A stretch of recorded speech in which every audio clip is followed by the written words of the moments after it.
Mm-hmm. Hey. Oh, alrighty then. Okay. Hello everyone, and welcome to episode 18 of the DaiCast, where once a month we talk about the latest developments in anime and video gaming. If you want to listen to past podcasts, please be sure to follow us on iTunes, Stitcher, SoundCloud, and YouTube. The links to them are down below. Here with me today are my friends, Gammalad. Yo, what's going on, everyone? Glad to be here. Darkmoon. Hello. Gao. Hey, good to be here. It's cold as fuck here in New York. Well, it was yesterday was worse, but pretty cold still now. So it's Christmas and Halloween. Can't you believe it? Yeah, it's really cold in Philadelphia as well. Not gonna lie. Yeah, it's fucking bad. Holy shit. Yeah. And our guest host for today's podcast is someone I actually been watching ever since, I guess, 2008. Damn, a decade ago. Yeah, Bennett the Sage. Good to have you here, fam. Why must you make everything I do seem old? But I'm just a fan. I'm about 1 week away from turning 29, my last year in my 20s. Why do I need to be reminded that I've been wasting my life on the internet? Hey, don't worry. Give us about like 5 or 6 years, and then we'll feel old too. It's fine. Look at the bright side. Look at the bright side. It's you spend those years talking about anime. That's fine, right? One of those years I did. The other previous 3 years I talked about video games, and I haven't talked about video games since 2013. Didn't you also talk about wrestling too? About wrestling on Twitter all the goddamn time these days, mainly because I have no one else to talk to. Yeah, that's right. I see you and Lil Kuriboh talk about wrestling all the time. Yeah. I love back it was NXT a couple of months ago. I was just talking about like how much there was a ladder match I didn't really like, and then all of a sudden Little Kuriboh just chimes in with just like I was not expecting that heel turn from you. It's like, what the fuck? I'm just being honest about this, and all of a sudden I'm a bad guy for not liking a match. Oh, god damn it. Hey, wrestling is debatable at this point. What you expect? Yeah. I need to catch up myself, actually. Off as an anime and video game podcast, but now it's a WrestleCast. All right, no, I'm down with this. But I don't watch it, but I'm down with this. All right, Dark, me and you, let's go. Oh no. Hey, look, the last thing I remember yes. the last thing I remember is Kevin Owens, Sami Zayn, I still like Stone Cold Steve Austin, even though he's not ready for that anymore, given his age. And regardless of the matter, I don't know what the fuck's going on now. Like Stone Cold hasn't wrestled since WrestleMania 19, which was 2003. So Yeah. Oh no, 2004. Hey, look, I had all I can say, last time he did one little skit, even though he didn't say anything, it was still nice to see, but that was all we got. Yep. So that's all I need. Like I loved Steve Austin's last match because it was sort of like an Irish goodbye. He didn't even tell anyone that was his last match. He just left. Yeah. Didn't tell anyone. He just left. Is it similar to like the episodes of The Simpsons in which Poochie had said, "I must go, my planet needs me," and then he just flew up in the air? Did Triple? Yeah. A little bit. He did that. He floated up in the air. Much. He just to the Rock, and then he just kind of ambled to the back, and then people had like the notion, like maybe this is his last match. Okay, so why don't we give him a standing ovation, even though he lost? But it would have been so hilarious if he appeared on Raw like the next day and just continued on as if nothing fucking happened. It's like, oh, I'm just gonna raise some hell. What? Why are you guys looking at me like that? Or Barry had there's a wrestling match going on, and then you just see him just drinking coffee, and he's like, "Hey, what's up, guys?" Nah, it has to be beer. It has to be beer. Somebody has to throw beer from the fucking air and have him drink beer out of nowhere, okay? It's always beer with Stone Cold Steve Austin. Yep. Always beer. Which is completely ironic because the guy is kind of fair to middling in beer in real life. He's actually much more into wine. I know, right? Oh, wow. Wow. Well, you can't really whine about that. Oh my god. You look at the guy. You look at the guy, and you don't think like wine connoisseur. But he has his own winery. He makes his own wine, and he sells it. Seriously? Wow, he's a man of class. I give him that. I think he also does his own podcast. But other than that, yeah, that's just my only thing with Stone Cold. Yep. All right. But But yes, this is an anime and video game podcast. Let's talk about anime and/or video games. Hey, yeah. We could I talk- mean, wait, there is WWE 2K, so we Oh, could. yeah, the game. That I was kind of eyeballing that. I was eyeballing that title, thinking about like maybe I should get it. Maybe I should. Then I remembered no. Later in the month, Red Dead 2 drops. And yeah. I don't like I'll have no video games now. Red Dead 2 drops, and it's like, what am I going to have to give up in order for me to at least finish the game? I don't care about 100%ing the game. I just want to finish the game. I don't know. I don't want to get Red Dead 2 because it's a prequel to Red Dead 1, and I don't think I'm mostly ready for it. I really don't. You don't want to see John Marston with his little baby face? Oh my god. No, I don't want to see. I don't want to see him with his baby The face. wrestling, goddammit! I don't want to see it because I know his fate. I know his fate. Don't you want to be best friends with John Marston? No, Oh boy. no, I don't. My heart can't take it. Anywho, when do I let's get get my into that. LA? When do I get my LA Noir prequel so I can see Cole Phelps again? Oh my Never. god. Never. All right, so let's That's on talk. Rockstar. All right, so let's talk about things we did in October. We'll start over with Bennett. What did you do in October, man? I do in October. I worked. Nice. I've gotten on this new schedule where I release videos every Monday, and yeah, like it's a lot of people complain about the YouTube algorithm these days, and I will tell you this: if you could release videos on a concrete schedule every Monday, the algorithm works in your favor, but it can lead to burnout. And I've seen it happen to a lot of my I was about to say comrades, like we're a band of brothers in a foxhole. Yeah. Yes, Yeah. my fellow YouTube comrades. Yeah. Yeah. Let us take down the bourgeoisies at YouTube. Yeah, I've been doing that for my channel for I guess since 2015 with the weekly animations. Yeah. It does I mean- it does help out a lot. I'm currently dealing with burnout myself because I used to do a weekly upload schedule back then, and I just try to upload at least something a month. Yeah, sometimes I think that's good, Gal, because at least you're taking a break from it. Like right now, while I was talking to a few of my friends, he told me, "Yo, man, you really need to take a break. You've been working your ass off." No, I'm fine. Yeah. I got Oh, yeah. I got it. Fine. No, I'm fine. Now, excuse me. I got to animate Bowsette shaking her hips. Oh boy. Yeah, I like would- sometimes you have to approach working on YouTube kind of like a junkie. It's like I'm fine. I can keep going. I can keep Yep. going. Yeah. Yep. Like what I haven't slept in 3 days, but I can keep going. Oh yeah, totally. I haven't ate in 3 days, but I'm A-okay. Luckily, I'm the kind of person who can thrive underneath a schedule. So, you know, like every day I wake up I try to wake up at the exact same time in the morning, do my routines of jogging, you know, making sure that I don't turn into a complete couch potato, especially since, you know, I recently lost weight. Yeah, I saw that. Yeah. Congrats, man. Congrats. Nice. Thank you. You know, bringing it up because it always sounds like a backhanded, you know, brags like, because I recently just lost weight, even though, you know, I posted about my weight loss like 8 or 9 months ago. But Yeah. I think, but people talk about a weight loss as if it's just one thing and then it's like that forever. But no, it's maintaining. So Yeah. it's not enough to just lose weight. You have to keep it off, and that becomes, you know, it's just a part of your life. And you have to work that into a YouTuber schedule, and I hate that noun, YouTuber. Yeah. Yeah. Yeah. I'm struggling with this. I'm sorry, go ahead. Yeah, so you know, it's all right. October has basically been all right. I just released a schedule. You know, I'm going to stick to a schedule. Can you actually, you know, implement that? So this is like month 2, and the upcoming episode for this coming Monday is going to be on Vampire Hunter D Bloodlust, and as and like my birthday is coming this Thursday, and I'm taking the week off to go down to Magic Mountain down in Santa Clarita to just say like, hey, finally I can have some time off for my birthday, and then Wow. Nice. yeah, thank you.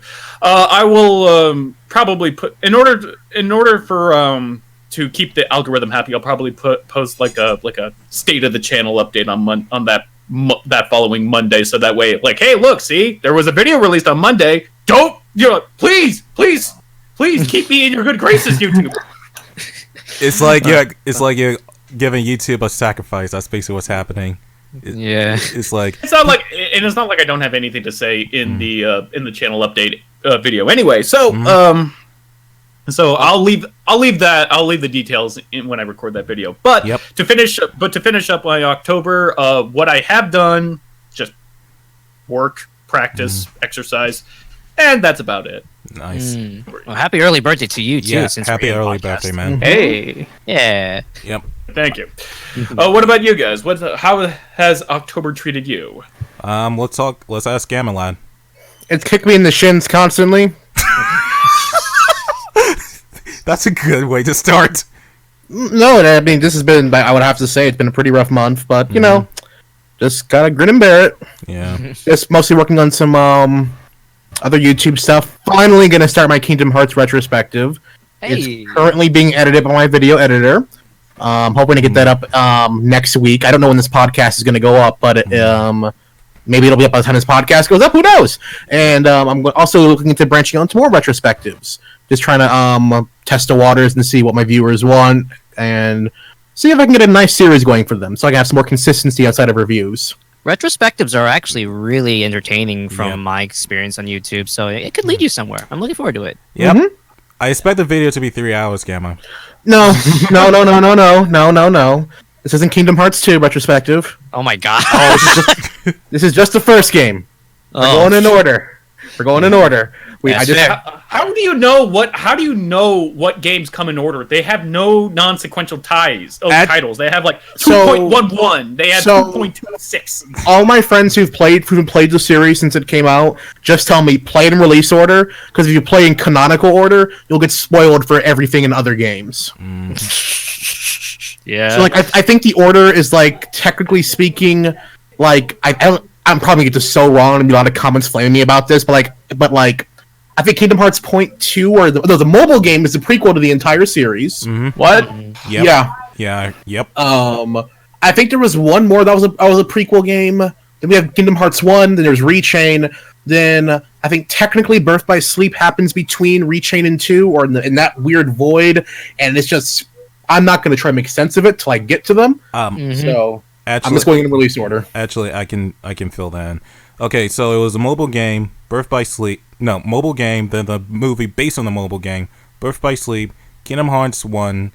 Kingdom Hearts, again, I could fuck this up as well. Kingdom Hearts 1, Kingdom Hearts Chain of Memories, Kingdom Hearts 2, then it was Kingdom Hearts Recoded. No, it was, sorry, no. I fucked up. I fucked up already. It's okay, because honestly, it's Kingdom Hearts. What the fuck's going on either way? It's a very painful chain of events. Oh my god. God damn it. We're gonna need to recode this to actually get it right, so don't worry. Oh my fucking god. I hate him. Get him off. Kick him. So what you're saying is it's gonna be a dream to drop me from this, huh? No, it will take us... the distance. Wait, it will take us 358 divided by 2 days to get this order right. See, I can do that too, Gamma. I can do that too. I can take the... Well, you know what? Fine, we're gonna go for these puns into a final mix then. Let's go. God fucking damn it. I can't. No, I can't outvet you. My puns are just getting birthed while you're asleep, mate. Yeah, I can't compete against this level of puns. I can't. You win, Gamma. You win. Where's the cliff when I need it the most? Take me with you, Gal. Yeah, I would join in. Hey, I don't know. From a reference of an old series of ours, Suicide Pact. Yep. All right. So let's Gal. How was October for you, man? I wouldn't say it's in a sense kind of rough, but it's more like doing some even real life stuff. Doing a couple of auditions, recording some stuff. I also, again, taking a break. When it comes to even real life stuff, I guess you could say I'm spending more time with my family than I have for this month. So it's been nice, honestly, really nice, satisfying to rekindle with my parents more, and all that, be for the best of it. And just going out with the grind. I've also even kind of gotten a some sort of paying job. I can't disclose too much of it, but it's a part-time one, and it's been helping me a lot, especially with making up for the time. So yeah, other than that, it's been just a grind of just getting stuff done as I can during every month, as I usually do, and getting ready for Splatoon Splatfest Halloween event coming up tomorrow. Nice. Or basically today, actually, but my stream for tomorrow, if anything. So Sounds like a real treat. I did pick Team Trick, actually. So you tricked me on that one. All right. Yeah. I'm sorry, man. My sweet tooth's just not there. Gal, can I join you at that cliff? Yeah, sure. There's space for one more. Sweet. I mean, I don't take all your stuff, so go ahead and jump. Jump off the cliff now! Oh, God. But yeah, other than that, just the grind as usual. Again, relaxing as I can, and just, yeah. Not much to say. Yep. All right, Darkmoon. Mostly just working, schoolwork and such, and trying to chip away at this video that will finally come out in 12 years. Oh. I ain't got a pun for that one. I'm sorry. At least it'll be better than Final Fantasy VII, the Final Fantasy VII remake. Next year, guys, can you believe it? Whoa. Wait, No. next year? I thought that was 5 years ago. I'm calling bullshit on that. I am. Oh, actually, I don't. I really don't believe that. Yeah, It's gonna be a PS5 launch title. What do you mean? Nomura. No, like legitimately to be a PS5 launch title when it drops next year. You know, part of me says that's bittersweet if that's the case. But you know what? As long as we get a Final Fantasy VII something, then I'll take it. Okay, so on the Switch, you can go ahead and play the original Final Fantasy VII again. Another fucking port! Oh boy! Oh, no, you can't complain. You just said you wanted to play it. You're right. You got me there. But you know what? Maybe if they're going to port Final Fantasy VII on a technical handheld system as well, then where the fuck is my Crisis Core? Huh? No, Gal, please don't say Crisis Core. That still hurts me. That still hurts me. It Go sounds on. like it's in a real crisis right now. Oh. God fucking damn it. But it's like, yeah, if you're gonna put a handheld, like, you're gonna import over stuff from 7 over to Switch, why not everything else, like, fucking, Crisis Core? Please. Can No, the Crisis Core hurts me. yeah, well, guess what? It hurts, but it's the truth. You can't deny the truth. Can I go into Lollipop Land and pretend it didn't happen? I don't like what happened to Zach. Sounds like you're being rocked to the core on this one. Yeah.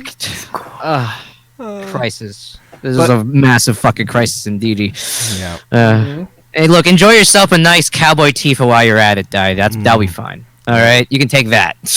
Yep. All right. But, yeah. As for me, we finally wrapped up the podcast model, so hopefully podcast animation should be coming out later on this year, if not the start of next year.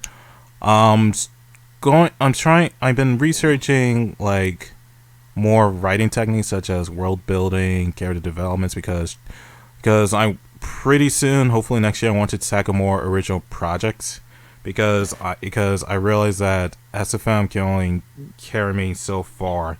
Like, when I talk to some of my friends, they said I've reached a point where SFM can't really catch up with what I can do anime-wise. So I want to branch. Like I said in past podcasts, I'm trying to branch out to like Blender and some other 3D anime program.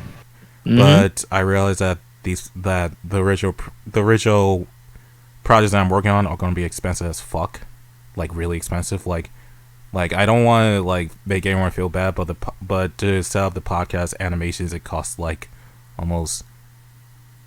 I can't really say, but it costs a hell of a lot more than I anticipated. And 3D models, I can imagine, are really hefty, so I can understand. Yep, and the funny part was like when I was doing research for it, like one model costs $300. Damn, holy shit. Yeah, but another project I've been looking into is a short film project, which I'm hoping to reveal a bit of details of hopefully next week.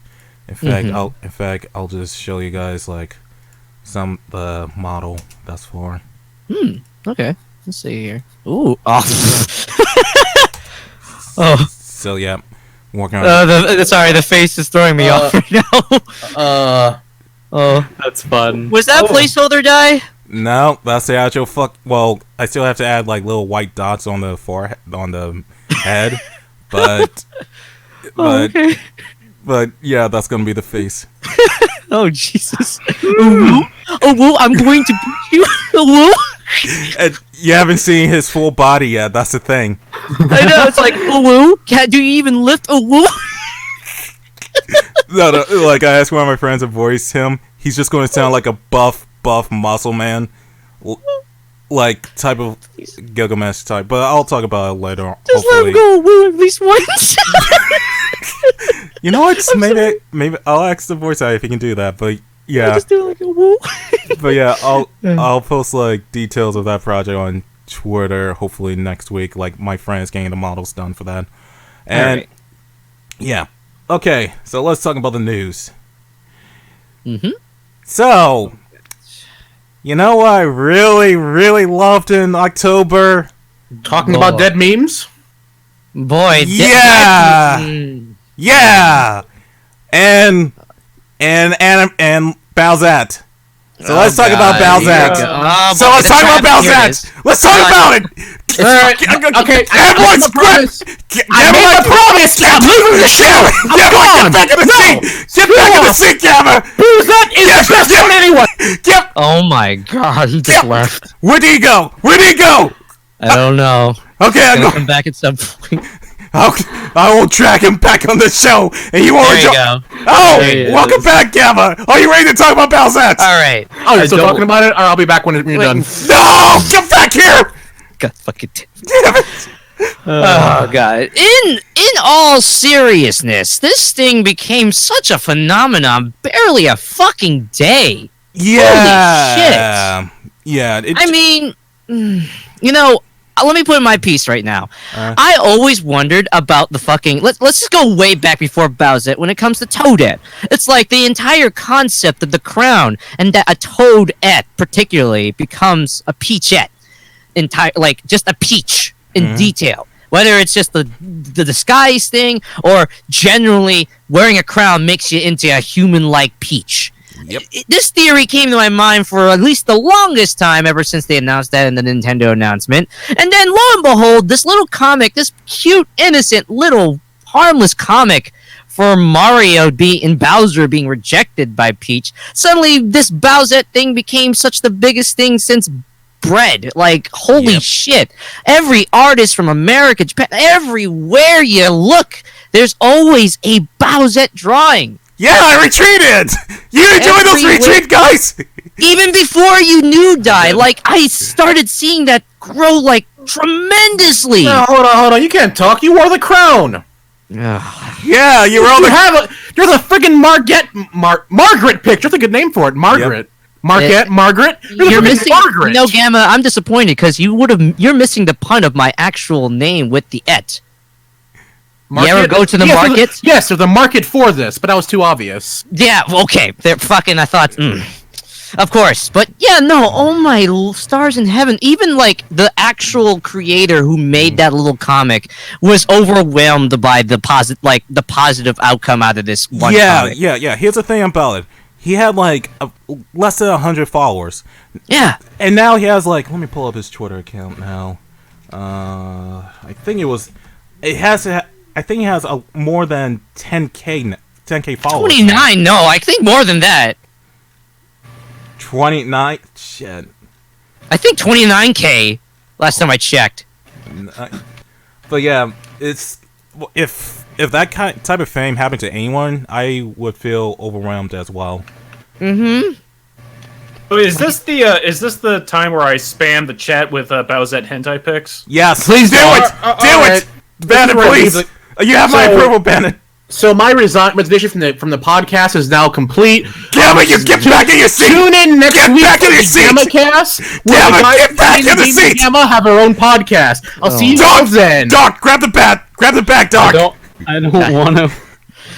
Why did you grab the bat, Doc? Okay, to actually update you guys about the followers, 61,000! I was wrong, it's not 29, it's 61,000? 61!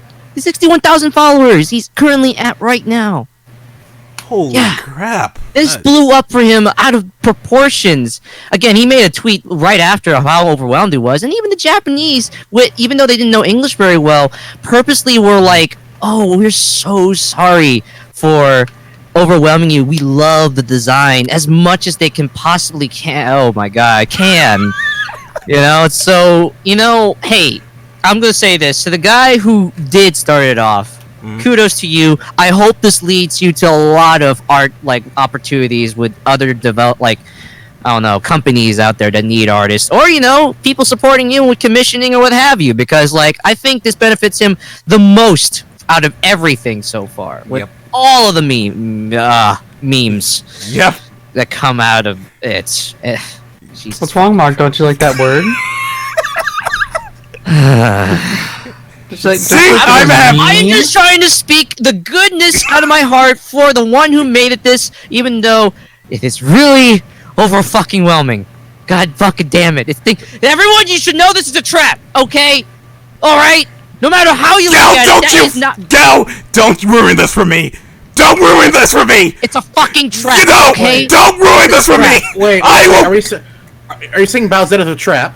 No! Trap. Don't ruin this! You know what's not a trap, though? What? The superior Bowsette. Because you never know what a boo was when it died. Well, that is true. But don't ruin this! I don't like this conversation. Don't ruin this! I will...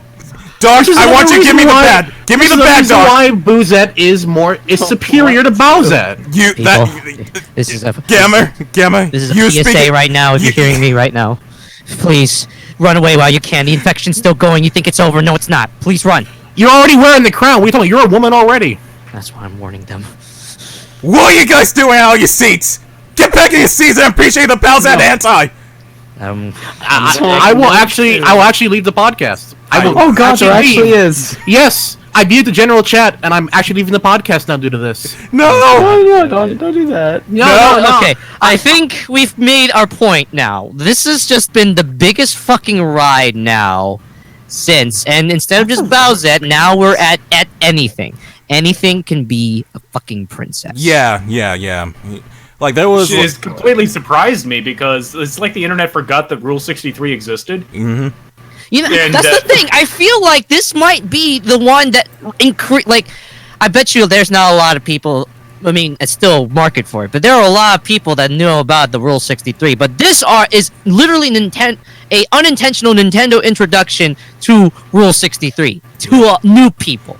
That shit's going to blow up like fucking fast. So what you're saying is there's a market for people out there, huh? So Marquette is someone's waifu out there. I got you. God fucking damn it. It's funny too because a little commentary with this one. Because I sound designed for NCH Productions, but when we finished up with the little mecha animation with the sound design and all that, he showed me previews when he was doing his Bowsette animation. Oh my god. It started off very gruesome. Very, very gruesome. And I'm like... hot diggity damn. And now when it came out, oh boy, wow, that's a lot of fucking views for barely a few days since and this is a gorish transformation of Bowsette. I hope you enjoy, people. People like that. They like that gore. Knowing NCH after talking to him for a while, he definitely knows how to put that gore animation in. So if you like Bowsette and you want that super, Silent Hill, very transformation, there you go. I'm not even kidding. If you look up NCH Productions Bowsette animation, you'll see what I mean. I appreciate that it wasn't described, it was just a noise. It's exactly how I can describe it. That's the best way I can describe how he made that animation. Mm-hmm. Enjoy. Don't worry, it's still beautiful in the end. It's just how it began. That's the problem. And saved. No. Mm-hmm. But anywho, yeah. Bowsette. What a phenomenon. Do you guys like my retreats? Oh my fucking God. I muted one of my friends actually drew some Bowsette fan art, kept it PG and everything, and had a lot of fun with it. Then all of a sudden, some guy in his mentions just goes like, "Oh yeah, you're so great! You turned a big old hefty buff dude into a stacked blonde. Whoop-de freaking do!" And it's like, what is this guy's deal? And I look him up, and he's obviously gay and has a thing for Bowser. Oh no! Oh, boy. No! Oh my He's god. upset. Yeah, He's he's upset. He's Right. upset that his favorite husbando has been turned into a waifu. And the best part about that is that he didn't even know that guy said that about him because he immediately blocked him. Oh, Nice. someone's salty.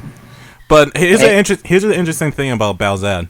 So Yeah. I was talking to my friend Lucas, and he said that Bowsette surpassed original Bowser and Daisy in terms of like image search results on image boards. Holy shit! Jesus. Wow. Like it's probably one of the, like, I know it's kind of waning down a little bit, and when I release a Bowsette animation, I can already see the comments saying dead meme, but whatever. Dead meme. I've already said it about 3 times already, but go on. Oh, Jesus. Again, I don't think the I think the Bowsette as in a standalone might be dwindling, but that doesn't mean the ets for everything else is going to increase. In Oh yeah, again, Bowsette is where it's at. Oh yeah, that's exactly the biggest fucking deal. Yeah, Bowsette is meh. I just listen. Knock on my door when we get Podobo et. Give I'm me- sure how if you about- search far enough. How about the most underrated Mario 2 boss, Quartet? Can we get that? No. The fucking No, no. frog. That's called Wario in a dress. Ew. Ooh. Oh, Actually tried to tackle what happens if Birdo puts on the crown yet. yeah, it doesn't change. It doesn't. Brittle, yeah, stay the same. Stay the same. There was- No. There were a couple of wholesome memes though, like for Isabelle, she was wearing the crown, and then there was captions saying, Isabelle doesn't need to turn into a princess because she's already a princess, and that was really wholesome. Yeah, there was some wholesome stuff Aw. that came out of it, especially. It was nice. It's just, you I know... nearly retched when I saw the wholesome meme with Nina and the putting the crown on the dog, and she's like, "Oh, I'm back to a girl again." It's like, no, fuck you. She died. She turned into a fucking dog. Her dad is a monster, and you have to live with that fact. I will bring up the Nina turning into a dog meme every chance I fucking get. Oh my god. Nice. In the middle of like watching the Oscars, and I'll just come up to you as like, Nina died and was resurrected as a monstrosity. You could be at your wedding day, and then here I come, right next to you. It's like, Nina was transformed into a dog and killed and sacrificed into a monstrosity. I also say this in terms about that crown. If there's one person that deserves the crown the most to really feel like a girl, it's Vivian from Super Paper Mario, okay? He's been feeling like a girl this entire time. I think this crown should make up for it big time. Nice. Yep. Yeah, and if you know Paper Mario, then you already know what Vivian is. Mm-hmm. Oh boy. But regardless of the matter, in the end of the day, with this meme, I think I appreciate in the good sense how it literally brought artists and people together somehow. Unless you're Tumblr. Oh. We don't talk about that. It managed to bring Twitter artists and a bunch of other people There along we the go. way, like Twitter, together to really makes a lot. I mean, a fucking wave of them. And I call it, that's beautiful, a way of that both Japan, America, or a bunch of other artists and worldwide just band together to make the one meme that never ceased to surprise me that became this big. Honestly, Yeah. so kudos to that. Yep. Made the one who made it the first place like surprised, shocked, like overwhelmed, but happy. But it also brought people together, so I'm happy about that. Who knew that drawing attractive blonde women would engender a whole internet to come together? Can we Right? do like a '90s jumping in the air type of thing? Yeah. Yeah. Damn it! Why aren't you jumping? Oh no. Cut to that meme. I have a drink to finish. Cut to that meme of the painting of like Carl Weathers and Arnold Schwarzenegger for Predator doing that manly handshake. Yeah, that's exactly it. That's the one. Yes, Yep, that is yeah. the one. Hell yeah. Yeah. Oh my god. But yeah. But yeah, no, it's nice. Honestly, Yeah. I'd say I'm looking at the benefit out of this because like how big it became because of it. Yeah. Yep. So let's talk about Witcher. Yeah. So, the original author for The Witcher is suing CD Projekt Red because he felt like they gypped him out of the original deal. I mean, here's the thing. They offered him royalties initially. They did. They did. Yeah, they did. And then he's like, I don't think you guys will succeed, so just give me a check and you can do whatever you want with the game. You're putting that very lightly. It was more along the lines of video games are stupid. It's not going to make money. Give me this big sum right now. It wasn't even a big sum. It was like $10,000. Yep. So basically, he's just angry at the fact that he didn't take the back end deal, went with the buyout, and now he has buyer's remorse and is trying to sue for Yeah. Yep. Yeah. He could have asked for more. He could have asked for more. I forget what countries are they in again? I forgot. I think Poland. There is a law where he can actually still get his royalties, though. It's he has to prove, that he deserves it. But there is a law protecting artists for the lack of foresight. Well, that's not his main argument. His main argument with the whole thing is like his lawyers are basically going like, well, it doesn't say things like book covers or something, so we could sue them about that. It's just silly. It is really. It's basically cash grab. All right, that's yeah. So wait, if I remember correctly, they don't. This entire thing is just him being upset that they're going to change too much of the original source material in the movie or something, in the series or something. No, not even that. It's just like, this is successful and it was mine and I want money. Oh, okay. Fine. All right. Got it. Because as far as I could tell, like there's not going to be a Witcher 4. Everything Witcher has been released, so like the money has been made.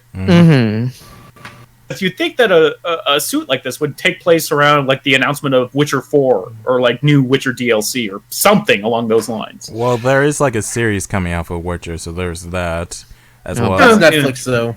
Yeah. Oh.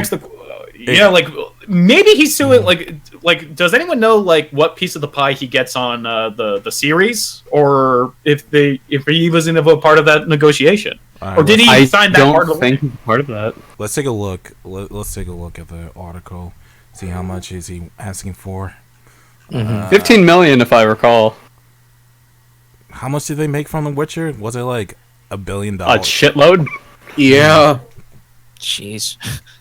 They definitely broke even, because if you ever look up an interview with how they made The Witcher 3, they say, we used a lot of vodka and Slavic magic. Nice. I don't doubt that. There is magic in that. Actually, weirdly enough, I liked Witcher 2 enough, but I didn't like comparing Witcher 3 to Witcher 2 is unfair to Witcher 2. Oh, yeah, it is. And comparing Witcher 2 to Witcher 1, you might as well be comparing like Diablo 2 to the original Diablo. Yeah. Jesus. Yeah. Compare Witcher 1 to Witcher 3, you can't even believe they're from the same series. I've never seen an RPG series evolve in such a way. It's so drastically different from its own like original game. God. Maybe like I literally cannot think of another game that changed so drastically from the first to the third.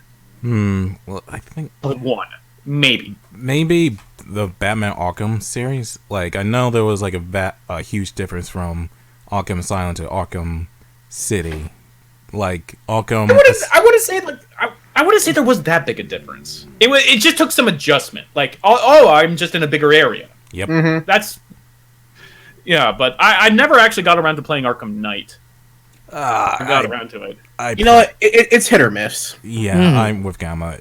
I played Arkham Knight. It was pretty much hit or miss. The thing I hated about Arkham Knight was how to get the ending. Like, you had like, if I remember correctly, again, Gamma can probably correct me on this, you had to like 100% the game. That was the true ending, like every Arkham game. But this one was a little bit tedious of how the normal ending was garbage because of the last long fight. If you were not prepared for that last long fight, you had to go back to your last save. Yeah. And then who saves in Batman games?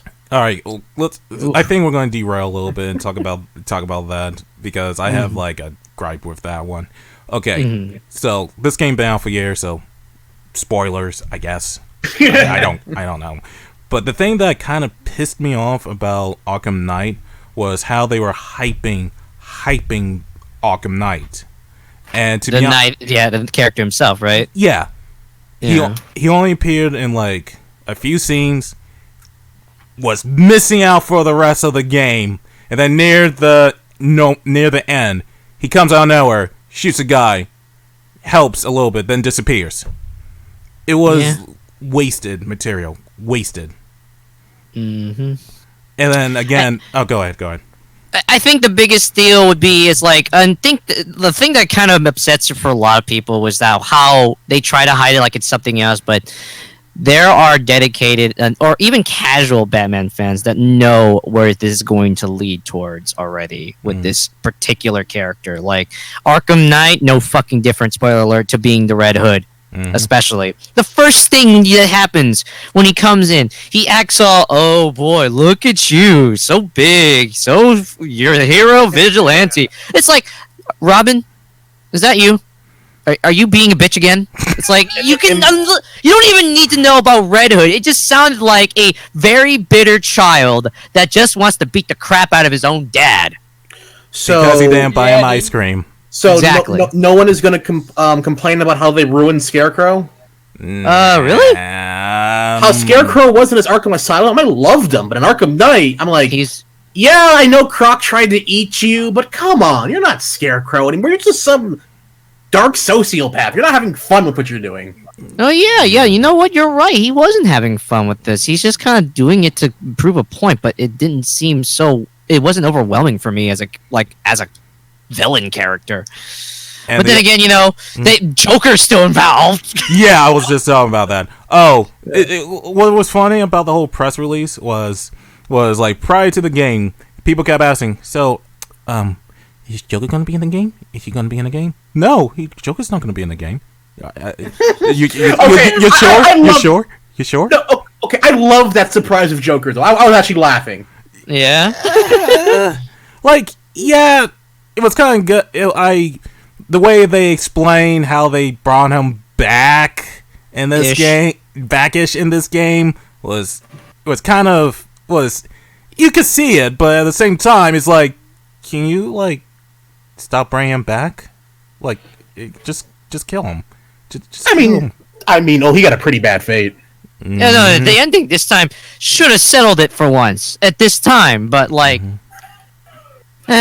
don't know. Just not.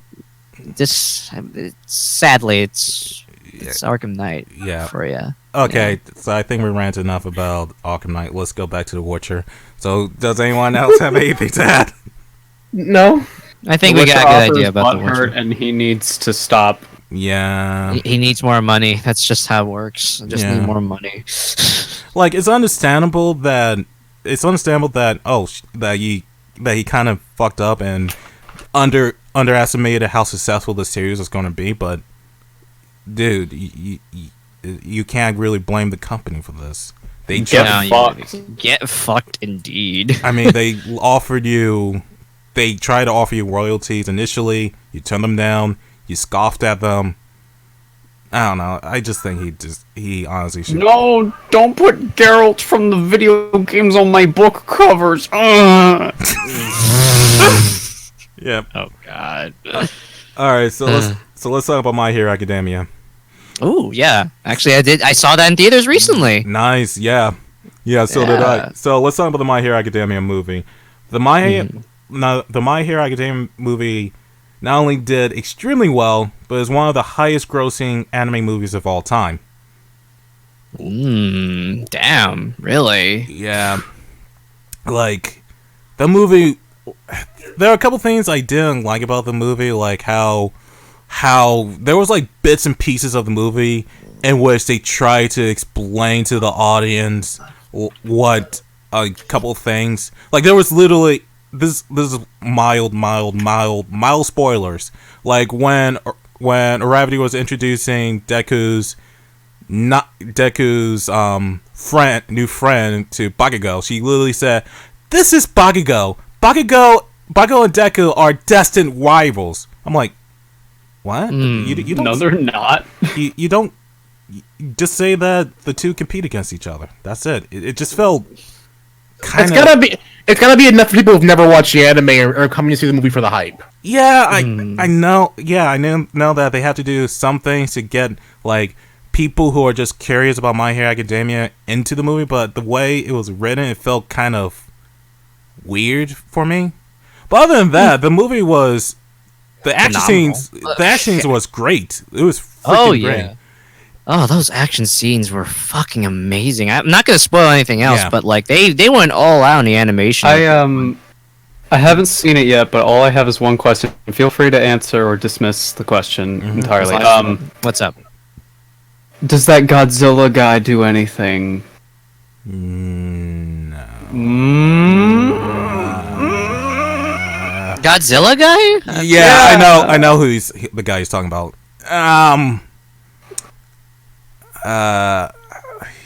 Not much. Okay, how disappointed? No! How disappointed you'll be if we say no? No. I wouldn't see the film.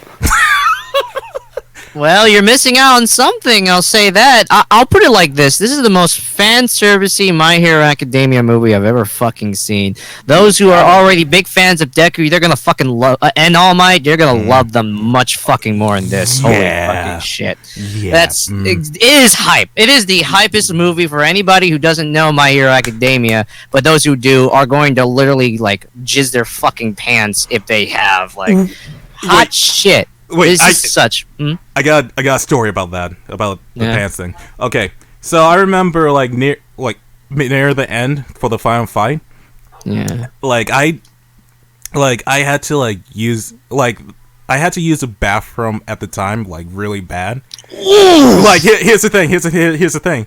Like near the end, I'm like, oh, okay, that is a filler type of. It was near the end, near the final fight, and I had to really go to the bathroom. I'm like, oh well, they'll probably talk a lot, so I can probably go to the bathroom. They start playing fucking "You Say Run." They start playing that, and I'm like, the bathroom can wait, and I'm just watching this action scene.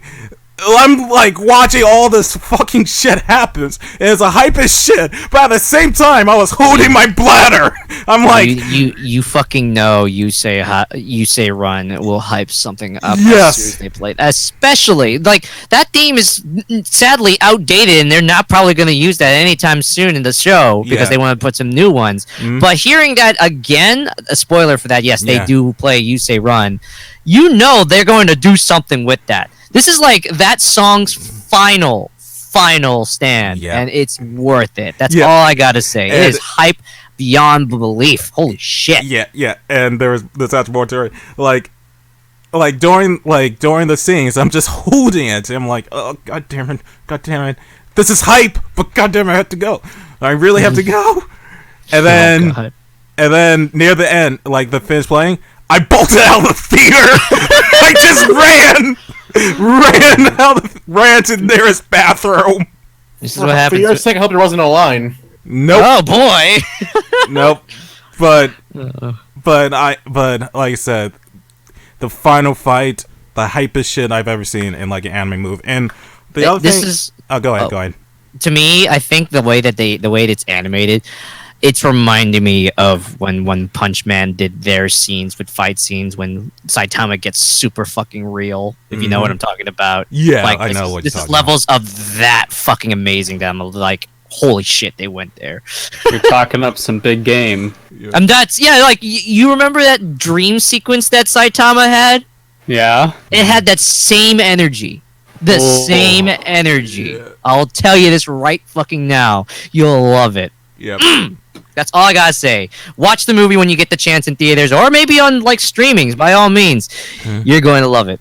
Yep, it's a really great movie. The other interesting thing about the My Hero Academia movie was it was the first time I listened to the English dub for My Hero Academia. Previously, I listened to the Japanese dub because that's the only thing available on Crunchyroll. I actually like the English dub, and there are some voice actors I actually like more than the Japanese dub. Like the voice act, like Chris Sabat's interpretation of All Might, really great. Really, yeah. Really great. Yeah. And even don't remember the guy's name, but the VA for Deku and Bakugo are also great.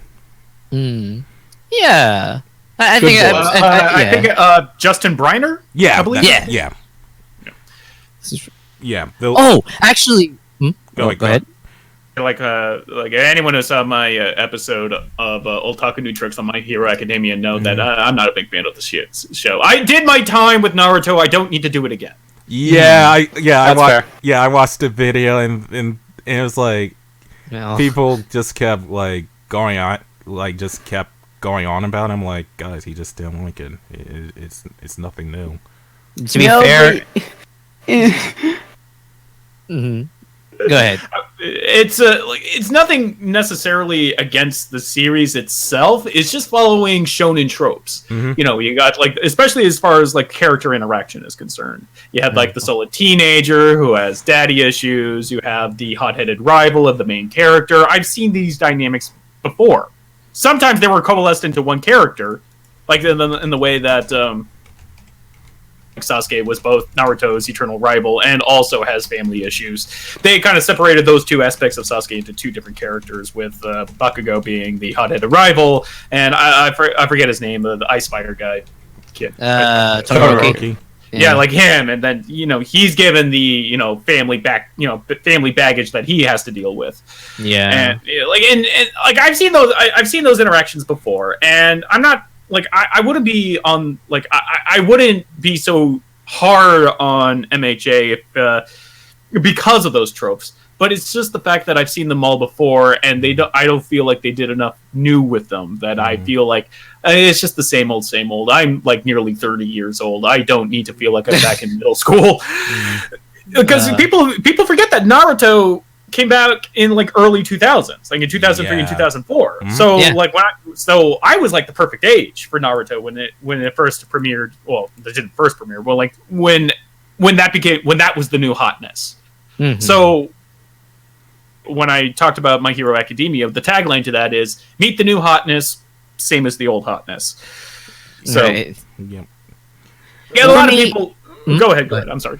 Oh yeah, for me, I see where you're coming from, because like sadly enough, as one who is a lot younger, I never actually got a chance to get into Naruto. But knowing My Hero Academia, when I finally got a chance to start out it fresh, and then it gets better over time, having to catch up. Now I understand what Naruto, One Piece, or a lot of old time fans who have been following long series that's so shonen really feel to get ready for it now. Like, I actually got to give credit where credit is due, as one, like with My Hero Academia's consistently new episodes and hype factor and the cliffhangers that most shonen shows would do a lot.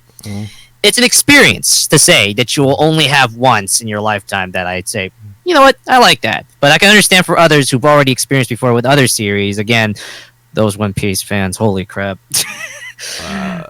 Damn. But it is still something I'd say, yeah, it's pretty nice. At least they're not Berserk fans. Hey now. Hey. Rest in peace.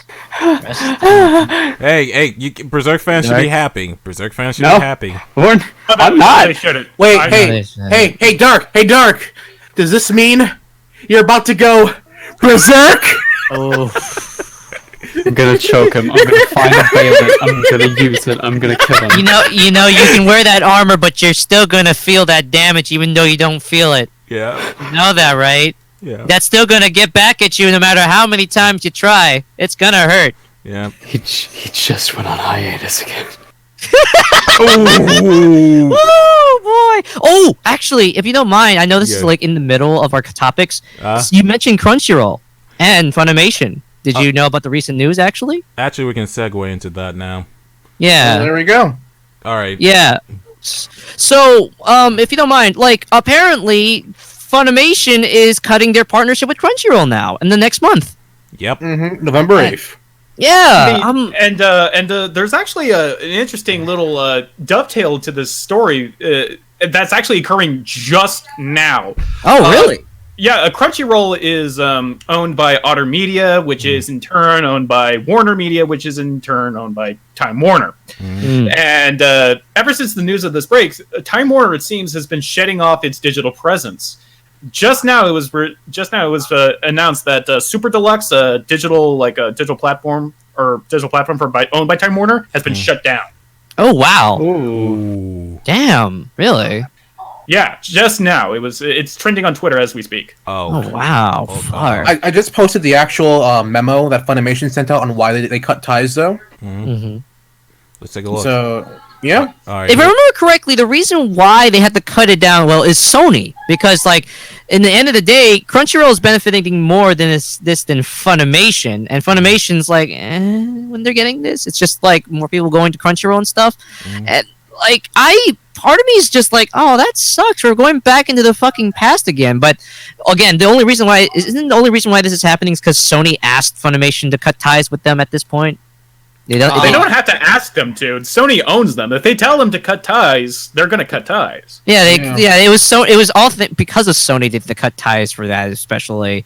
And now it's going to be that same shit all over again. It's like, would you want to go to Crunchyroll or do you want to Funimation? And crossing fingers that you rather go on Crunchyroll than it is Funimation. Hell, Verb Connection is being disconnected from Funimation, which sucks because I thought, okay, if they're going to connect with Crunchyroll, I understand that. But what about Funimation and Verve? Because that's technically, in some occasion, a multi-stream. Multi amongst other companies that stream in one. So you're paying for more than one in Verve than it is just paying for like one service like Crunchyroll or Funimation in one package or some shit. I thought it was going to be like that, but no, they're cutting that ties too for, what was the other thing? I forgot what they called it. There was some other service. It involved a monkey-looking face. Yeah. At this point, it's basically a proxy war between Sony and AT&T. AT&T is the major holding company that basically owns. It owns Verve. It owns Crunchyroll. It even owns Fullscreen, the YouTube network. Yeah. And so it's basically like Sony just realized, wait a minute. We're getting the raw end of the deal. We're hemorrhaging money out of every single department we have, except our video game company. Everything from like televisions to computer. Like when was the last time you saw a Sony Bio? Yeah, exactly. So like Sony digital products and pretty much everything else, especially the film department. Because I haven't seen the box office returns on Venom, but I watched it though. I haven't seen the box office returns on Venom, but I'm willing to bet dollars to donuts it ain't breaking any records anytime soon. I know it did in Japan. It did? How did it do in Japan? I just know it actually performed very well in Japan. I don't know the actual numbers, but for a movie like that, it did very well. Interesting. Oh boy, I will admit, when it comes to Venom, stupid. The reviews have been right about the writing, but I still say it's still a fun movie to watch, though. That's an interesting thing about Venom. Yeah. So I'm not sure if you guys knew about this, but apparently Lady Gaga's movie, what was it called, Step Up, or A Star Born, whatever. So Lady Gaga's fans didn't like the fact that Venom was coming out the same day. It was either the day or the same week that the Lady Gaga movie came out. And they were review bombing Venom and encouraged everyone to watch Lady Gaga's movie. Oh wow! And okay. That sounds like a lie, or at least an exaggeration of what actually happened. No, if it happened at all. No, there were actual tweets. There were tweets, articles about it. I'm guessing. Yeah. Let me see if I can find it. All right. Like, I know ETC talked about it, and some of the tweets are just, you know what? If I can find the tweets, Gal or Gamma or Darkmoon or even me, you should freaking read it really quick. Sure. Oh no. Yeah. Oh boy. While you're looking for that, I guess before we go into Sony, I will say this: this is going to be a little bit tough for me now that we have to literally go back to the old-fashioned. Would you want a Crunchyroll or Funimation subscription thing? Hell, I might even think about cutting Verve at that point too. In my case, here's the thing about them. Their services are becoming indistinguished because both Crunchyroll and Funimation are both starting to do dubs and subs. Yeah. Oof. It's really going to boil down to who has more of the licenses that you want to watch. Mm-hmm. Funimation has pretty much all the old licenses of all the shows that you used to watch back in 2000 and 2003. Oh yeah, Dragon Ball is going to be a thing no matter what. That's a guarantee. Or anything involving Funimation, definitely. But for the newer stuff, I mean, again, I've been on with Crunchyroll for years now, like ever since, and I know that they've done some very bad practices, but in the end of the day, they've come out on top to be the most convenient and affordable streaming site out there for anything new in anime, like up to date as much as possible. So, like that time when it comes to Crunchyroll and Funimation was just its pinnacle height of it. Like they get more and I get to enjoy more through the convenience of one app, but multitasking with another one again like it is in the past, on top of the fact that I might have Verb for like Cartoon Hangover and a bunch of other services like Amazon or Netflix, it becomes, look, I'm not trying to say that maybe some people like are still okay with this, but not everyone has all the money in the world, you know. Some people need to know where they need to lay their like decisions and stuff, and honestly, it's just this kind of sucks. Personally, I honestly wish that they still kept the partnership some way, shape, or form, or at least keep Crunchyroll getting all this other. Oh my god, all this other stuff out of the way. You know, I don't know. That's just me, though. Maybe that's one who's more biased towards Crunchyroll because I've been with them for a long time, and other than their player, it's been the most satisfying service to conveniently watch my anime. So, I don't know. That's just me. Personally, I feel kind of neutral about this whole thing. Like, a lot of my anime viewing comes from Crunchyroll. I don't really have a Funimation account, even though, to be honest, I'm thinking about getting subscribing to Funimation because of this deal. But a lot of my viewing comes from Crunchyroll, and the fact that a lot of the Crunchyroll Funimation projects I wasn't really interested before. So to me, it doesn't really affect me. It doesn't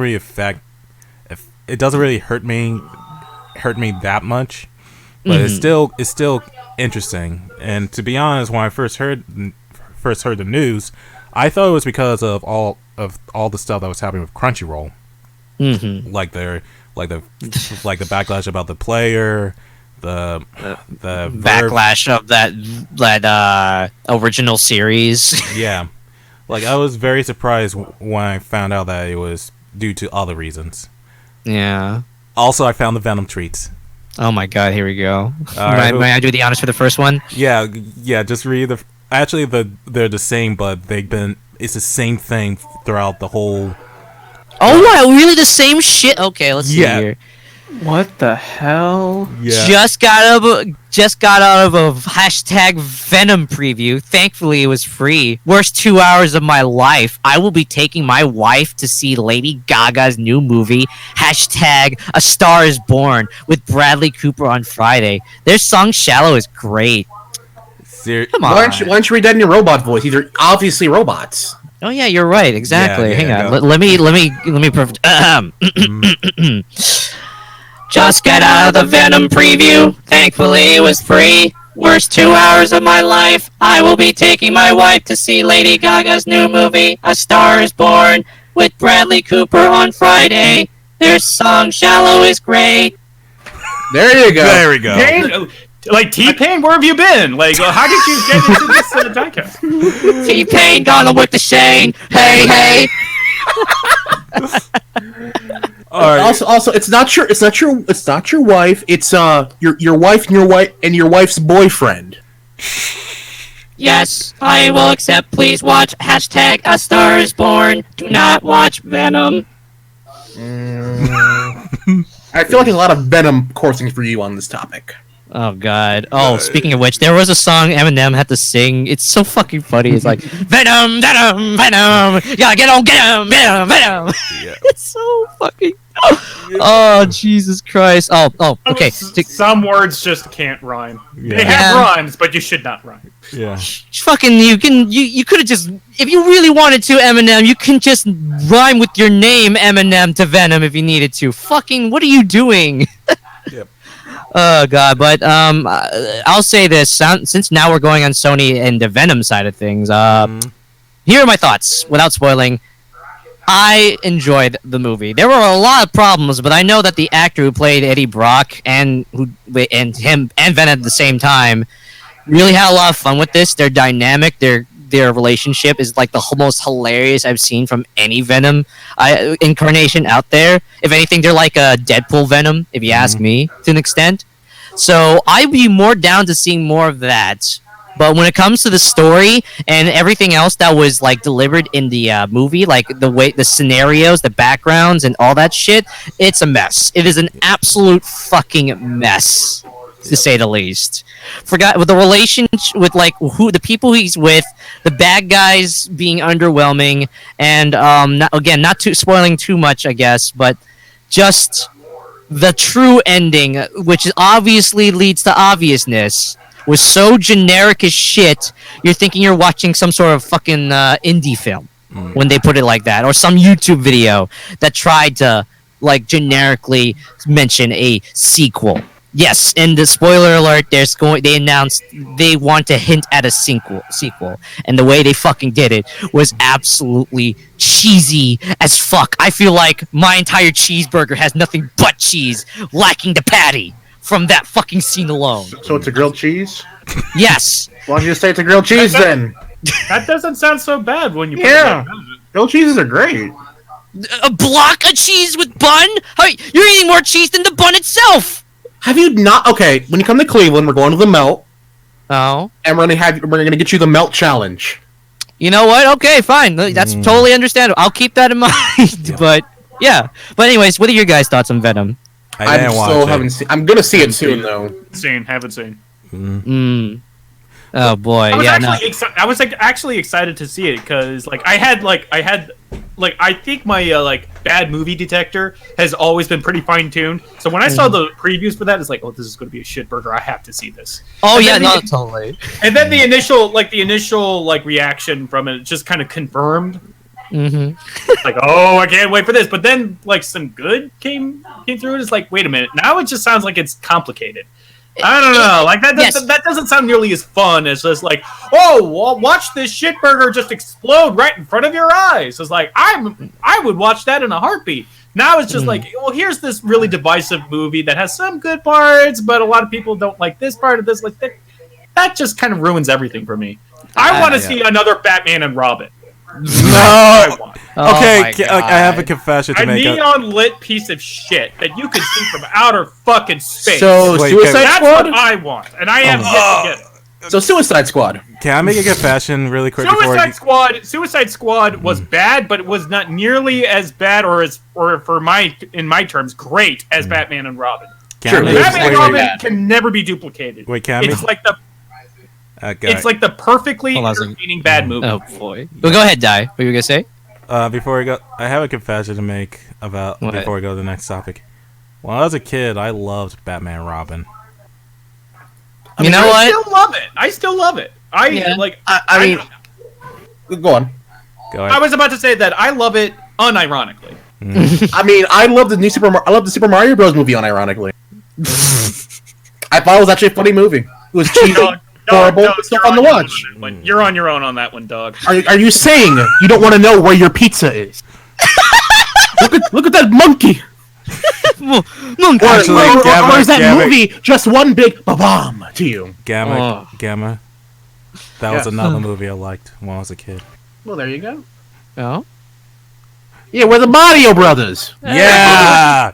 Like, that movie was too boring for me to enjoy on a bad movie level. Like, every so often you would get, like, John Leguizamo talking to this monster plane. It's like, oh, it's good to meet you, to meet your daughter. And, like, okay, that's weird. But in between that is just a lot of dry, listless scenes of Bob Hoskins looking like he would rather be anywhere else but there. See, it was a fun movie to watch because I had, like, 4 friends over and we were just ripping on it the entire time. Yeah. It sounds like my experience with the Human Centipede back in college. Okay, wait a minute. No. Next topic, please. Look, this is Halloween. I understand it's Halloween, but that's the will too.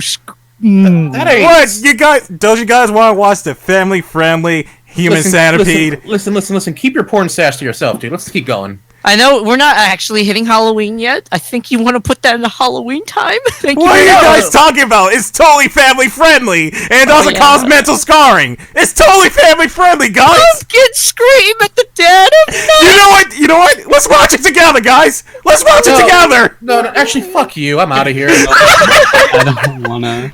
All right, let's change My topic. favorite part about the human centipede is when the doctor kind of loses track of the human centipede, like he misplaced them. It's like, where'd it go? Where'd that human centipede go? Oh my Like, god. you lost your human centipede? How do you lose it? How did you lose it? Just Jesus. come back here. How you human centipede? What the?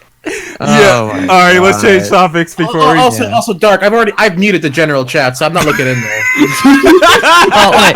Okay. Before we change the subject, all I'll just say is like from everything you guys mentioned about like, oh, you just want to rip out, you enjoyed it because you were ripping on it. This is something you'll experience with Venom. Honestly, you're going to see the amount of bullshit that goes on with it, with a few things that's like pretty cool, but you'll find it very enjoyable.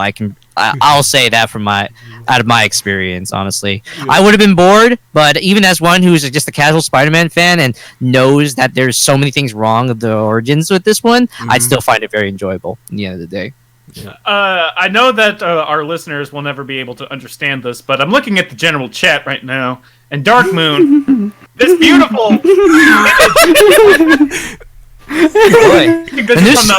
This is from the latest Soul Calibur, I'm guessing, Yeah, right? the new but Soul of course. Calibur is blowing up like crazy. Holy Christ. Because you could make lizardmen with gigantic dongs and create a character mode. That's why. Yep. Oh, Wait, did you God. see the video, Dark? Did you see? Yes, I did. Yes.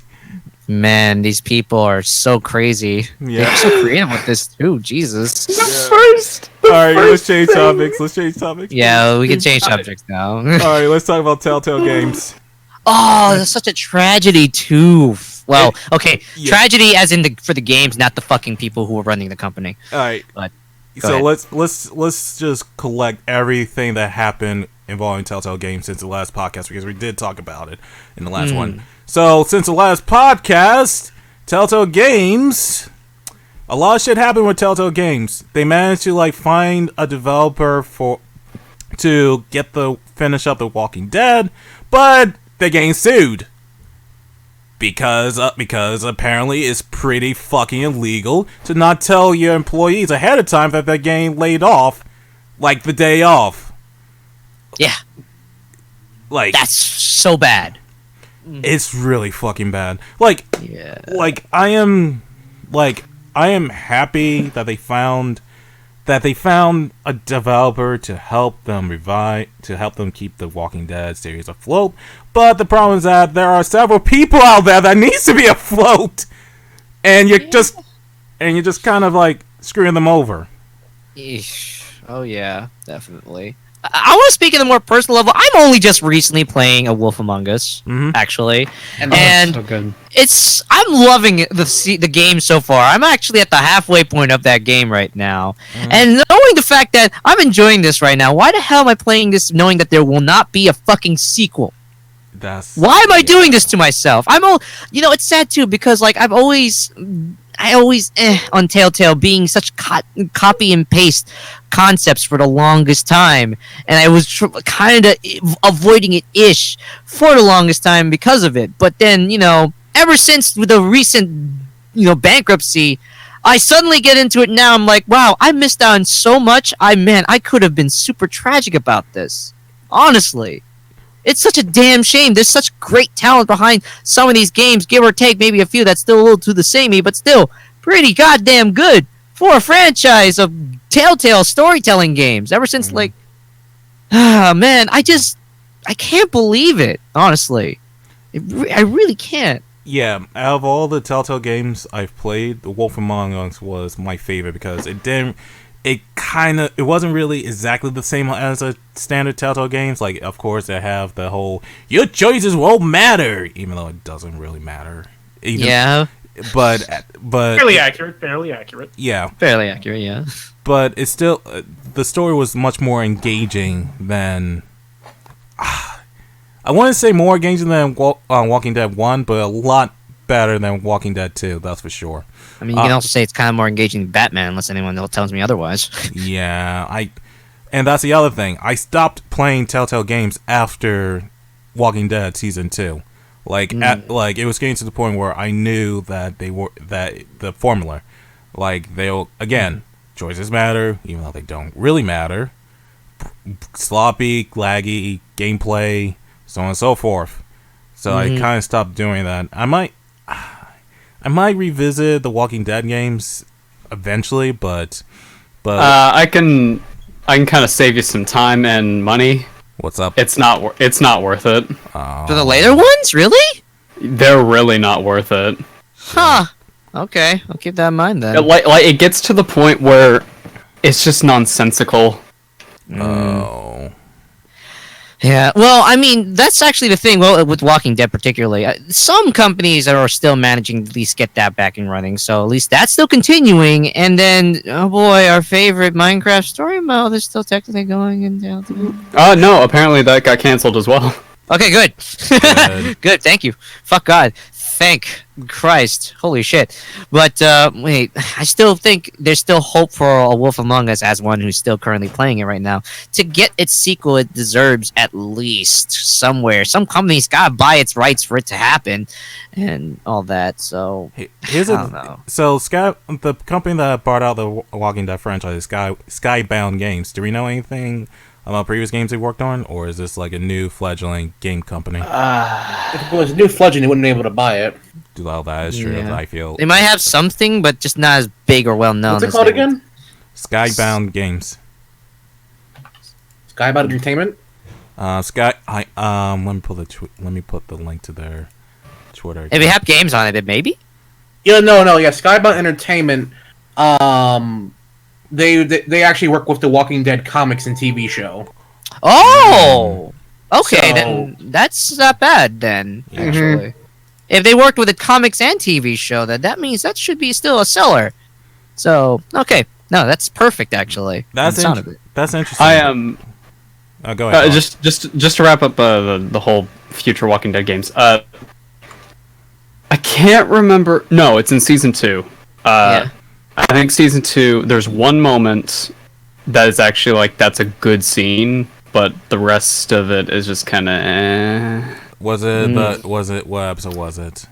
It's when she wakes up, and she has a flashback. Oh, I'm That- going to try and get into the series all the way through from the beginning to end myself anyway, so... That's fine. And I wanted to. Doc, why did you make me depressed now? Well, whatever. Welcome to my work. Have either of you or any of you played the Tales from the Borderlands? Yes, I've heard No. great things about that. it is actually. it is their best game.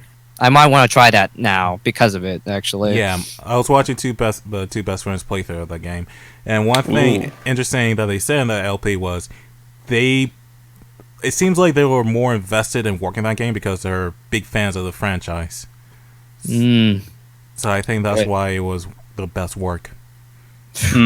I am super down to getting into that one once I finish up A Wolf Among Us, that's for certain. Yeah, I might give that a look as well. Yeah. But I'm being such a big fan of storytelling video games as of lately, too, ever since Detroit Become Human, so I need more of this. Hell yeah. 28 stab So wounds. can I interest you in Valkyria Chronicles? yes, Is that storytelling to what I presume we're looking for? It is really great storytelling All and right. great gameplay. I'll keep your word. I'll take your word on it, definitely. yeah? Can I interest you in the Kaseki series? Amazing storytelling. Cassette. Actually, I gifted you Legend of Heroes Trails in the Sky already, so yeah, play Yes, that. you did. Yeah, I Yeah. will definitely keep that in mind. Yeah, you gifted me that as well. Well, at least one of the Legends games. The first one, yeah. When it was like Yeah. $4.99, I gave it to like everyone I knew. Definitely But- will keep that in mind. But I think go ahead. we're skirting around the bigger issue with the Telltale games. The fact that several employees are like without a job. Hopefully they found new jobs, because it seemed like a lot of companies said, "Hey, if you were screwed over by Telltale Games, we're looking for new people. Come join us." But it still doesn't change the fact that they knew the shit was happening months prior. Months prior, they knew that if the next game wasn't successful, they were going to go bankrupt. They knew this. But they still fucked up, and they didn't even have the courage of letting their employees know like 60 days ahead of time, like this was going to happen. Yeah. And the other thing is that a lot, like in retrospect, this you could honestly see this happen. A lot of the games that they published were not their own IPs. They were based on previous IPs. Yeah. Walking Dead, Batman, Game of Thrones, Borderlands. Like, you obviously... Hell, even The Wolf Among Us is technically a DC property, from what I remember correctly. Exactly. And, of course, you have to buy the license, buy the rights, so on and so forth, to get them in the game. Yeah. And I feel like they focus too much on getting, like working with popular franchises, that they should focus on working on their own IPs. Mm-hmm. I'm pretty sure that... it was even evident that they had talented writers. Sure, the gameplay could have been fixed a couple times, but if they put those writers to work and worked on their own original IP, it could have been successful, and it could have cost them less money to make. Yeah. And I don't know. It's like, again, I'm happy. I'm not even that happy that the Walking Dead games are continuing. But the thing that upsets me is that these employees are getting screwed over by this. And the other thing that's kind of making me upset is that this is a recent trend with companies. Like, I'm pretty sure a lot of you guys already know what happened with Toys R Us. They were bankrupt. But now, and they're coming back up again! Yeah! Yay! They're back! They're back! How about those people that got screwed over by them? Yeah. Literally. Ugh. You know, okay. This might be a really crazy and possible prediction, but you know, another company I fear that might lead to that same situation too, Sears. and probably worse. GameStop. Oh. I fear that they might lead to that same thing too. Given the already bad years of closing down a bunch of stores and stuff, and the store closers were closing old EB games that were too close to GameStop's, causing a lot of conflict of interest and diminishing sales. That's why those were closed. Okay. Sorry, I still work at GameStop. I know a lot about the stuff that goes on behind the scenes to an extent. But GameStop's not as bad off as people think they are. I'll just leave it at that. They're not as bad? Okay. I was worried for a second, honestly. Like, they'll be around 10 years from now, but in what format is the question? Yeah. I don't know. It's like, if it's going to be that running trend, the one thing that just comes to my mind especially would be GameStop to probably doing something like that too. Because again, I think maybe, Gamma, you mentioned about how much GameStop can have their moments sometimes with their workers and the very shady stuff they would have to do just to get more money. GameStop is a wonderful company to work with. Please do not fire me. I like my discount. Oh, right. Excuse me. Ask me this question again when I don't work there, then we can talk about it. Oh, but yeah, I don't know. Like, for me, with it, with Telltale closing down, it's such a bomb nuke. Actually, I remember seeing in some sort of video, apparently, that the people who worked there, they worked tears and blood and tireless nights to make those shits during the time. So this is really bad on them the most. This is for them to just get laid off like that, you know? 3 words: unpaid overtime. Yeah, seriously. That when I heard that, that's like, okay, how are you not getting money? What the fuck's going on? 2 words, my bad. Fuck. Still, how the fuck? Seriously, that's just not right. These games, from what I understand, are getting critically acclaimed, give or take a few of the copy and paste stuff so far. Like, again, Walking Dead maybe might be not so good in the end, but that I hear that thing that sold like fucking hotcakes, am I right? Did it? Oh yeah. Yes, yeah. It sold pretty fucking well.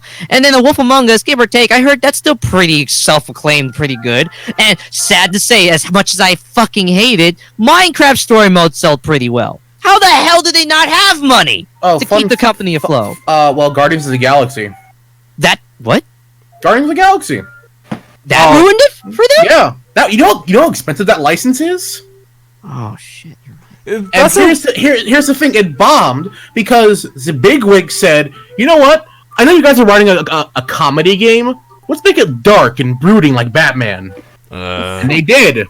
I still find ironic that years and years prior, no one has ever heard of Guardians of the Galaxy. No one. The game? No, the whole comic book series. No one right. has ever heard of Guardians of the Galaxy prior to the movie. I get you. Like, it was literally the similar situation with Iron Man. Yeah. Oh boy. But yeah. We're gonna change topics, but my closing thoughts. I'm happy that not even that happy that the Walking Dead games are continuing, but they gotta fucking do something about the employees that got screwed over by their negligence. Yeah, seriously. All their talents has gone to waste because of that shit. Quick segue, I have your next stream. What's up? What? Mega Dimension Neptunia V2R arrives on Steam October 22nd. I restream Mega Dimension! Come on, please! Don't Put on that headset. Put on that headset. No. And go in there, soldier. No! I restream Go Mega into Dimension! that virtual reality world. Gamma, please! No, don't shove me into the Mega Dimension hell, please! I'm listen, begging you! I will gladly let Dark not go back into his portal and throw you into the Mega Dimension. No, don't throw me there! Don't throw me there! Oh my fucking god, that has been so long for me since then. They actually releasing it now. Okay. No. The VR version is coming to Steam. Yeah. That takes me. Holy shit! How many years has it been since just the regular? 2015. God damn. 3 years now. It's been 3 years since the last mainline Neptunia game. Which is actually impressive.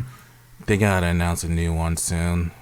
Oh wait, the Switch. No, that doesn't even count. No, that's an indie game. Yeah. I could talk about the whole Neptunia thing, but my overall thoughts is that they really need to do something new with the series. They really do. Yeah. But let's change topics to Isekais! Happy Isekais! Overlord. Yeah. boy. Tanya. Other anime. Yep. So, it was recently announced that a crossover anime involving Overlord, Tanya of the Evil, Konosuba, and ReZero will be coming out in 2019. So, in other words, we're getting Isekai Cinematic Universe, guys. Oh boy! Oh boy! The most interesting thing out of this is just going to be seeing, like how is Ainzul Gon, this Overlord skeleton, going to interact with all of these other normal anime boys and girls? I have no idea. The only thing I'm interested in is just seeing people rip on Aqua. It's gonna fucking happen. She's gonna be the punching bag in that series. I mean, if you're lucky enough, Albedo will just kill her. I can't wait for German General Baby to beat the ever-living shit out of everyone, though. Oh, she and Ainz are gonna be best friends. Fuck yeah! Wow, Definitely. That's gonna be great. Those two are ironically enough going to be the biggest highlights for that show. If that's the case, if they were to cross over, fuck yeah. But you know what's funny? You know what's funny about this project? Yeah. Sword Art Online was not invited. I mean, to be fair, I don't think they're super stuck in a world in a sense. They still got the human world to come back to somewhat. But that's the thing. Sword Art Online was a thing that just made the isekais popular, even though technically speaking, it's not really. It's a stretch in terms of like if it's really isekai. But I mean, like, ironically enough, the biggest one representing video game like isekai is technically Overlord in a sense. Yeah. So it's like it's funny it's him instead of Kirito who started it all. So it just goes to show how better written Overlord is. yeah, I'm wondering if it's just licensing issues for that. Probably. But I was just like laughing my ass off. It's almost like they have a clubhouse. And then you see Kirito staring out the window. Tears, crying, not even invited at all. It's like, you're not welcome here. I need more wives for my harem. You want the blue hair one? Do you want the white hair one? Oh, I bet you want the fucking one with the horns. Oh, are you that sick fuck that want that blonde hair? Well, good luck. She's gonna kill you. Because if that's what you want, you're not welcome here at all. Fuck off, Kirito. Yeah, fuck off. You got enough, you spoiled brat. piece of But shit. you know why I was surprised, guys? You know why I was really surprised I was not in the Isekai cinematic universe?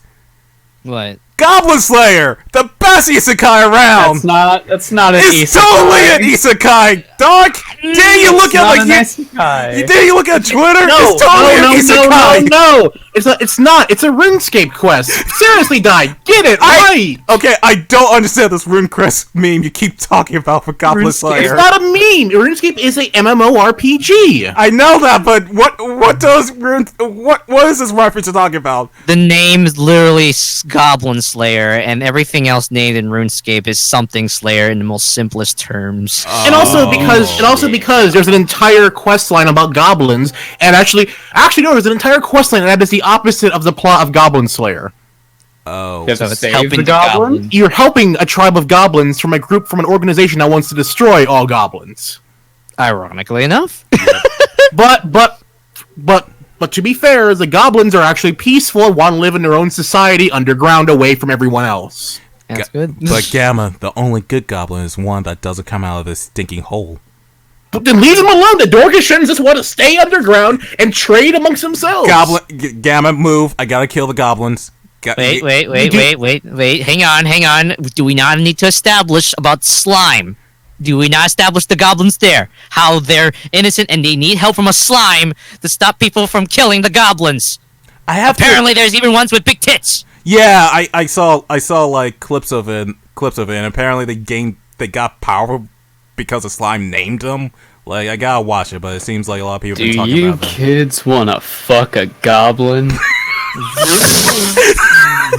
Boy, do I have an anime for you. I will admit, though, the show is relatively enjoyable to watch. Cute, pretty simple, and I feel like it can lead to a very dark direction if it wanted to, instead of just going straight dark like Goblin Slayer. I still say Goblin Slayer is pretty good, though. Don't get me wrong, but I also think this other show is also a good palate cleanser on top of something that's really, tamed. So it's good for both worlds, if you ask me. But I still don't. But I know we're supposed to talk about the isekai thing, but I do not understand how people confused Goblin Slayer for isekai. How is that possible? Because there's been too much isekai already, and they would think anything involving a fantasy world is immediately isekai. Alright, they're spoiled for that since then.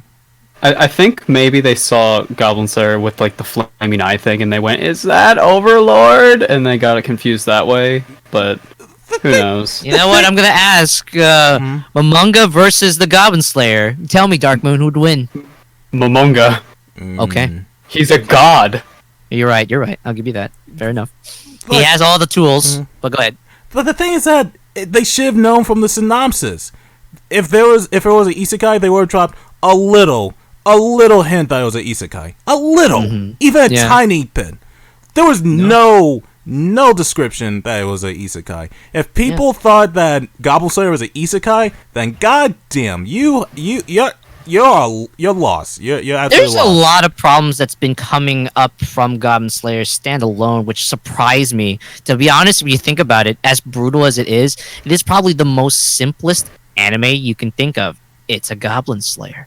That is the all guy who's it is. really good at his job. It's literally just a show describing how brutal real goblins in folklore stories would toil, and at the same time he's doing his job killing goblins. It doesn't have to be fucking censored. This is legitimately a Goblin Slayer. And if you think that it's fucked up, well, I guess you're just not looking at the truth behind your isekai, fantasy weeaboo bullshit. This is a killing anime, legitimate or not. Okay, we're pivoting. Goblin Slayer controversy. Let's just get out of the way before we talk about more like the isekai thing. Okay. Okay. All right. The whole isekai controversy is ridiculous. It's absolutely positively ridiculous. The things that even Darkmoon and I were even talking about it like a couple days ago. The thing that got me was it glorifies rape. Like, yes, rape is terrible. It is awful. Awful. But and the whole scene in Goblin Slayer was brutal. Even when I read the manga, it was pretty brutal. But Brutal. But I do not understand how it glorified that. If it really glorified that, then the goblins did that, and then they were gone off scot free. Absolutely, positively scot free. But Goblin Slayer slaughtered them all, even their kids. And it just baffles me how people got that. And later on in the manga, they even talk about the effects of something like that to a human. So no, it does not do that. Like, I have my own complaints about Goblin Slayer, like, for example, how Goblin Slayer is suddenly CGI at times. There are literally shots in which he goes from 2D to 3D. Money. That's probably the only reason, because they're going this crazy with the animation. They're probably trying to cut cost size. So I'll give them that a little bit, I guess, because they're trying to save money. I think the Blu-ray it'll be fixed. Probably. Yeah. Probably. But is that it? But it's like, and it's just like causing this unnecessary rift in the whole anime community. Like, if you like Goblin Slayer, then you're an edgelord and likes that type of stuff. Oh, if you don't like this, then you're a normie, normally who watch the Sword Art Online and stuff like that. I'm like, guys, it's just a fucking anime. It is. Again, I want to go back to it. You know, this is like the most simplistic plot ever in any anime out there that glorifies uniqueness. It is taking the theme's true definition and making sure it's the show. Why are you offended for it telling the truth to that extent? Seriously, that's the one thing I'm trying to understand right here. It's like, what? Why? You know what you're getting yourself into. Goblins ain't fun. They're brutal. So they're slaying them. Whether it's I don't fucking know. I don't know. Just to me, it's just ridiculous. It's like people are taking it so they want their complex shows from Isekai or other fantasy shows so much, but they don't think so much on the simplistic terms that should just be borderline. I'm killing a goblin. Deal with it or don't watch it. Yeah, and just before we talk about the Isekai thing again, it's funny that the people who bitch and moan about Sword Art Online for being terrible, how the Isekais is becoming an oversaturated genre, these are the same people that complain about Goblin Slayer. That's the whole ironic thing. That's ironic as hell? Hell yeah, it is. Yeah. Alright, so let's talk about more about the Isekai thing. I'm glad you guys are not enjoying my depiction of Goblin Slayer in the chat. I'm seeing this right now. No, you got it's like wait.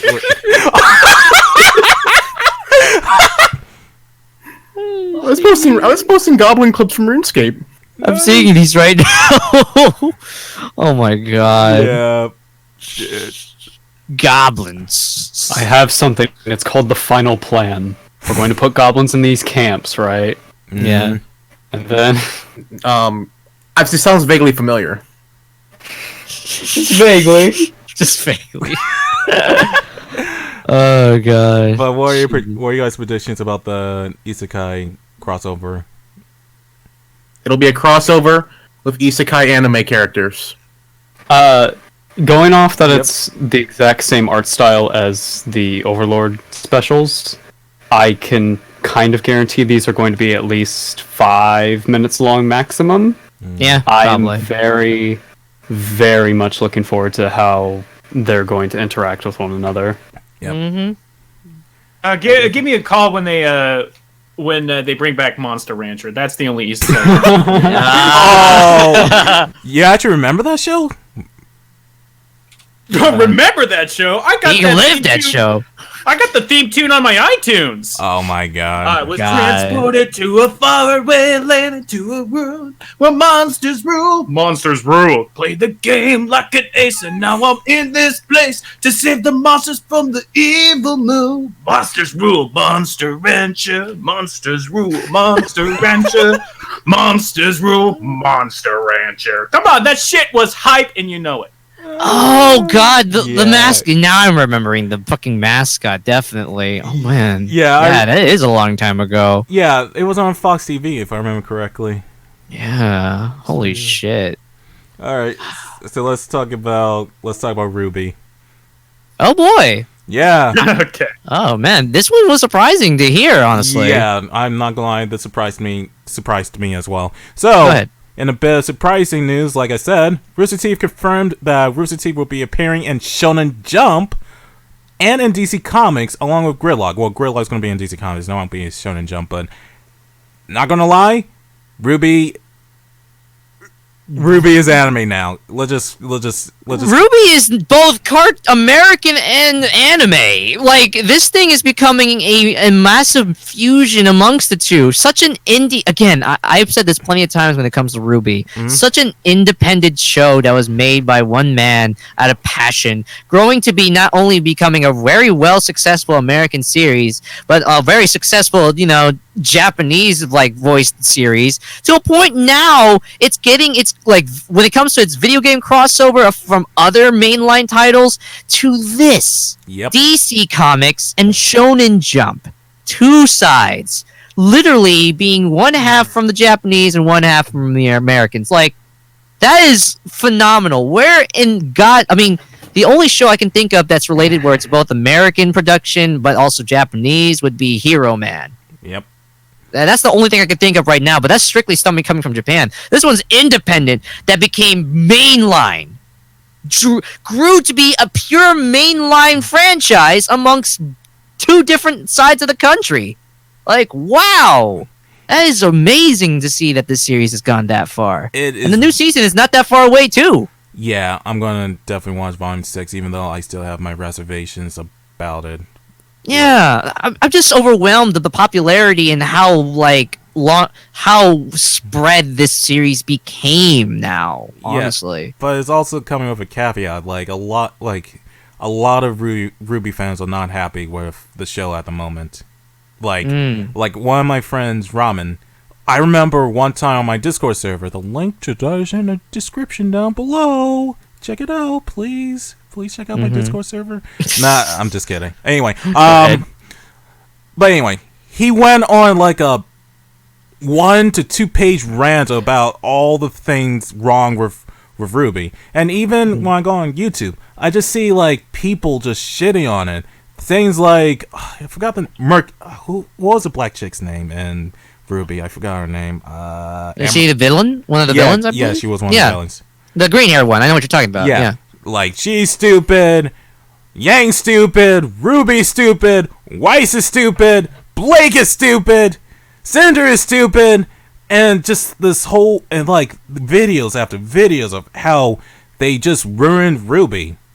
Mm-hmm. And I just see a lot of people complain about Volume 5, but a lot of my core issues happened with Volume 4. Like, the problem I had with Volume 4 was nothing really happened in Volume 4. Like, I understand, like, it was kind of, like, you need a rest after all the stuff that happened with Volume 3, but it just felt boring to me.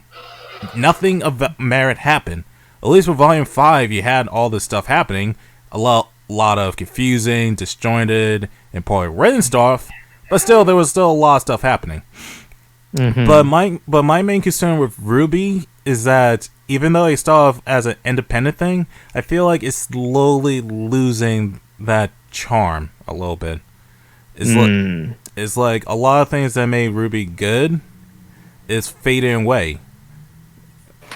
Like honestly, every couple of months, I'm reminded, oh yeah, RWBY is a thing. Oh yeah. But I'd say what I can understand from this so far is, yeah, you could say that in the later terms of the show, it becomes after a while. But then when it comes to like how it began the first time, a lot of people are getting into it brand new, and I guess it's just from its very strong beginnings that people are really enjoying it even to this day. So maybe that's probably the reason why it's so widespread amongst comics and stuff. Yep. Yeah. So. I still say, as down the hill that the story that RWBY is, I'm going to continuously be surprised and overwhelmed to know that it's become this monolith amongst, like, companies or, as a franchise in two sides of the world right here, honestly. And it's going to get even further beyond where, lo and behold, it gets a glorified movie. Then I think a RWBY movie. I wouldn't put that against them. I wouldn't. Honestly, they would. You know what's the sad part? I can honestly see that happening. Yeah, if they got comics and manga from Shonen Jump and DC, how can you not make a movie at this point? Even if it's a only filler. for first members. Huh? Oh, I was about to say only for first members. Sign up for first. Oh, yeah. Oh my god! Yeah. But no, it's like this time around. This is only in collaboration with Rooster Teeth, but some company like say Sony just comes straight up to Ruby to the people of Rooster Teeth. Hey, your franchise is really popular. Can we buy the license and make a movie out of this? Are you gonna make it shitty? Yeah. Well, we don't care. We'll give you a lot of money. Here's the fucking package. Can we do it? And they would still do it anyway. Yeah. And look where it will be. Bet you all the models redone, everything completely like in the middle of something until you knew RWBY, or a complete retelling of RWBY, and all that just for money. I bet you that's gonna happen in the fucking future. They're going to announce a movie, either worst case scenario, a live action, or a completely redone 3D based show. You know what's funny? Like, I have two predictions. Well, kind of offshoot. You know, it'll be funny. It'll be fucking funny if years down the line in Shonen Jump, RWBY gets a fucking anime. Like a completely 2D anime? A completely 2D anime. I will laugh my ass off. I will laugh boy. And it'll be funny. Like, for years, people say, RWBY's not anime. It's not anime. Then it gets a fucking anime adaptation. Look where it is now, exactly. And then spin-offs on top of spin-offs, then a fucking side story with their children. Fucking, this can happen. This series just never dies. Whether you like it or not. It's never. It's Red Naruto at this point. You're right, it is. It's Red. So what you're saying is that RWBY is now Red My Hero Academia? Yes. It's the Red Shonen of Shonen Jump. Yep. Yeah, there you go. That is exactly it. Yeah. Point about making a movie out of the franchise. Let's not pretend that this doesn't happen in anime all the goddamn time anyway. Like how many? Exactly. Yep. Like how many anime franchises have already been told, and then they release a movie which is basically the exact same story, just retold slightly differently. Like it happened to Ray Earth. It happened to right now. So like I can definitely see that happening, but I don't. But here's the question: would it be met with as much grace, and would it be welcomed to their fans as much as would it be welcomed by the fans? Nope. I don't think so. it would. No, it wouldn't. But they would still do it. That's the thing, for money reasons. Like, if they're true to the source material, they could try to just make it like a middle anime movie like thing, like they're doing like My Hero Academia, Naruto, One Piece, all those other movies. Yep. Not super canon into it, but they can make it a big, giant, fan-servicey plotline story movie that they could do with it entirely. They could! But in the end of the day, because this is also American-based, again, I could just see some sort of scumbag generic company that likes to take properties and eat them, break them down to their own liking for American audiences and make a complete retelling. Yep. Completely destroying the entire creator's graces at all, just for sake of fucking money. That could happen too. Yep. I think don't quote me on this, but I believe there was a response from Rooster Teeth in respect of how long are you going to make Rooster Teeth? And they just said as long as people watch it. Mm-hmm. They have no real end game. They have no end plan. It's when people don't want to watch it anymore, we'll stop. Yeah. And that's not going to end anytime soon. Mm-hmm. Which, on one hand, it's a very utilitarian way of viewing it. There's no point in making something if no one's watching it, especially if it's going to be costing, tens and tens of thousands of dollars to make. Mm-hmm. But the flip side of that is that just means you have no end game. It just means that this is a plane that is it's a ship that's set off from harbor and has no destination. Yeah, and you can't really have a lot of faith in storytelling like that. You can't sit down right around a campfire. Somebody's trying to tell a story, but then halfway through it, you realize, wait a minute, he didn't have an ending in plan, and now he's just rambling about why he thinks soup is overpriced. Oh, so like Dragon Ball, like the Dragon Ball manga. Oh boy. Exactly. Sometimes I go back to the movie adaptation, and there's the scene with Nick Cage and Brian Cox, and they're at a bar, and Nick Cage is just going over. It says I just don't know how to make the story. I just don't know how to do the story, and then Brian Cox just took him by the hand and just says, just wow him at the end. That's all you got to do. If you wow them at the end, they won't care.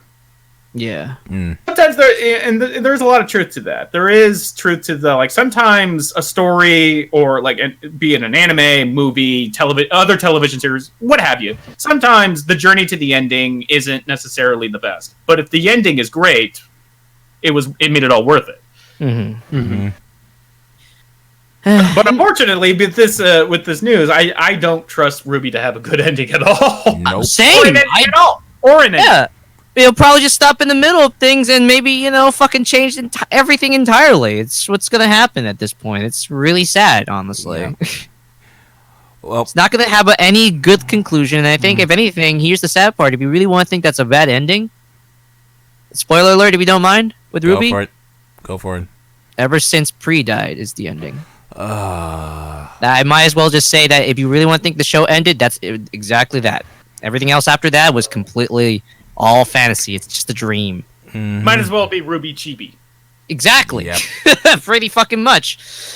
Yeah, so I don't know. Again, I still say, though, for a series that's not probably going to end well or never going to end at all, that's going to be long going, a big shill for money, and it's a product that's, like SpongeBob, if anything, except SpongeBob actually manages to get somewhere every now and then. Yep.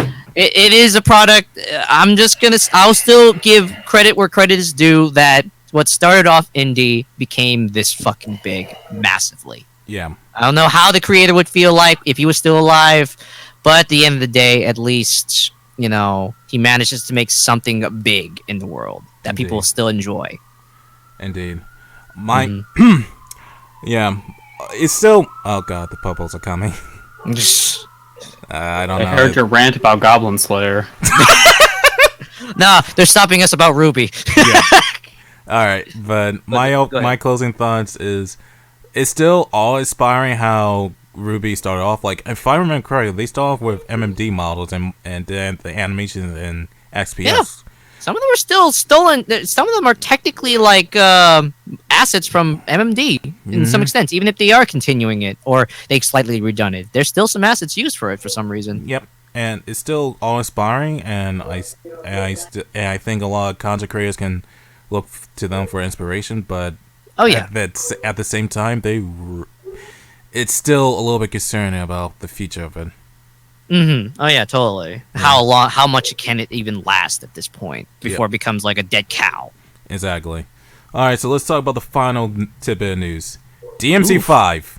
So apparently, Capcom confirmed that microtransactions will appear in DMC5, and people like Young Ye, Jim Sterling, and Angry Joe flipped a holy shit about it.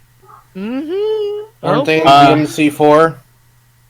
Yes. Yeah. DMC4 SE had microtransactions. Then why is everyone losing their proverbial shit then? That's the thing. That is a thing, yeah.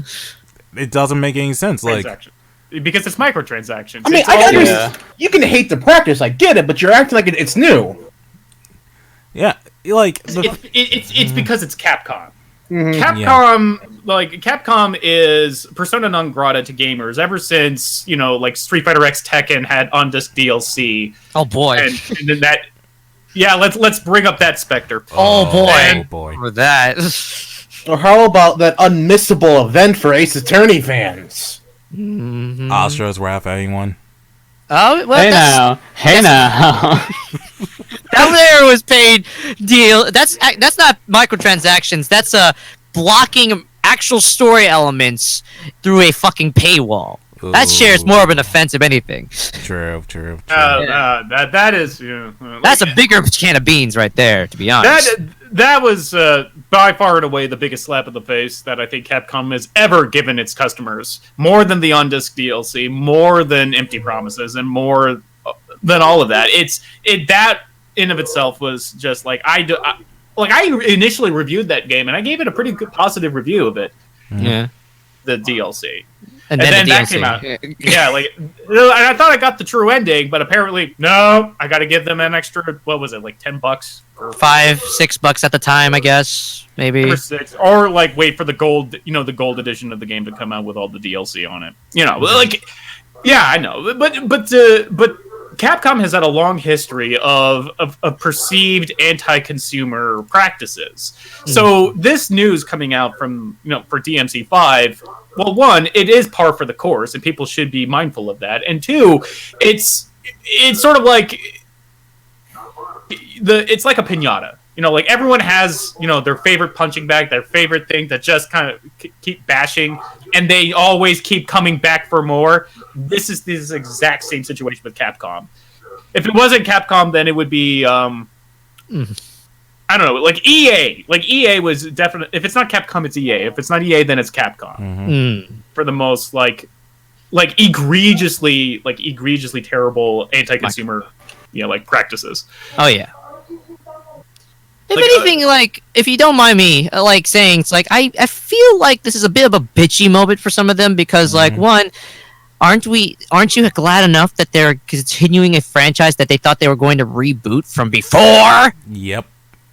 I'm not, and I will defend that game. DMC, which I hate. I hate the fact that they called it DMC. Yeah. Because now now you have to clarify yourself when you're talking about that game. Not that anyone really talks about it. It's sort of like the forgotten Devil May Cry game. But I will defend that game. I like playing that game. I thought it was an interesting direction to take the game, and especially the series rather. And if you actually parse out the story of DMC, you know what? It's a story. Yeah. There is a hero's arc.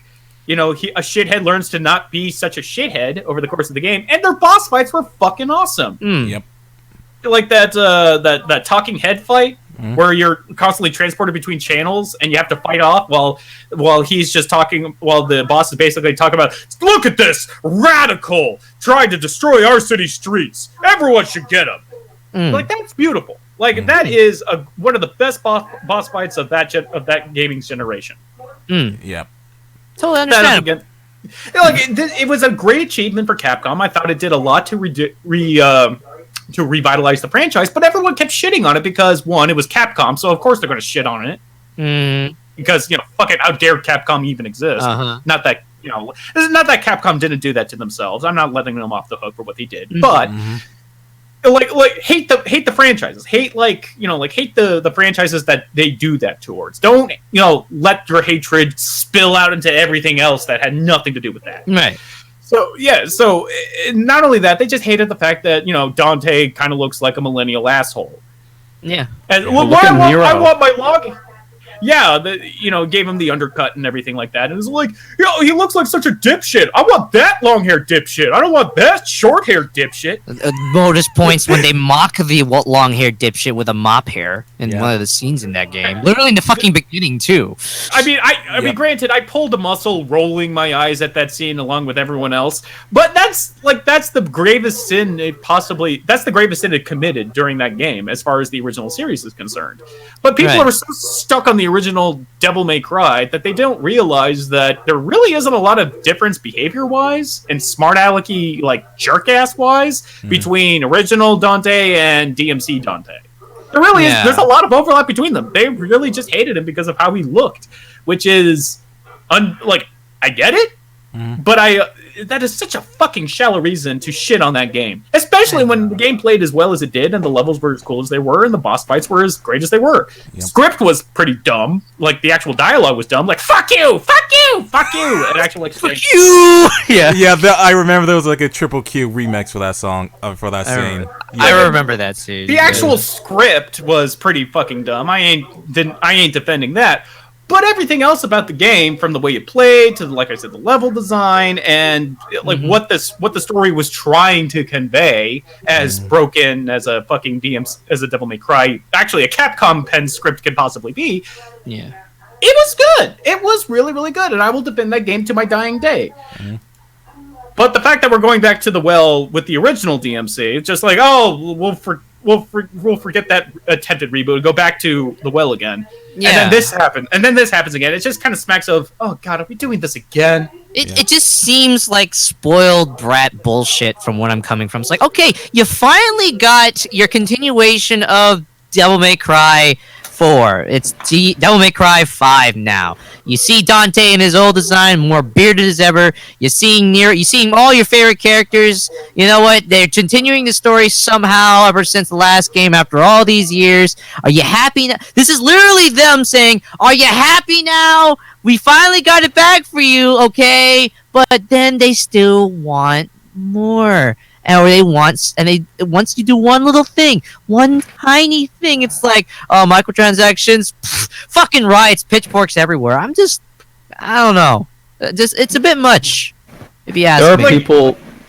There are people who are legitimately saying they will not purchase the game because it has microtransactions. Give me a fucking break. It's still a game. You don't need the microtransactions.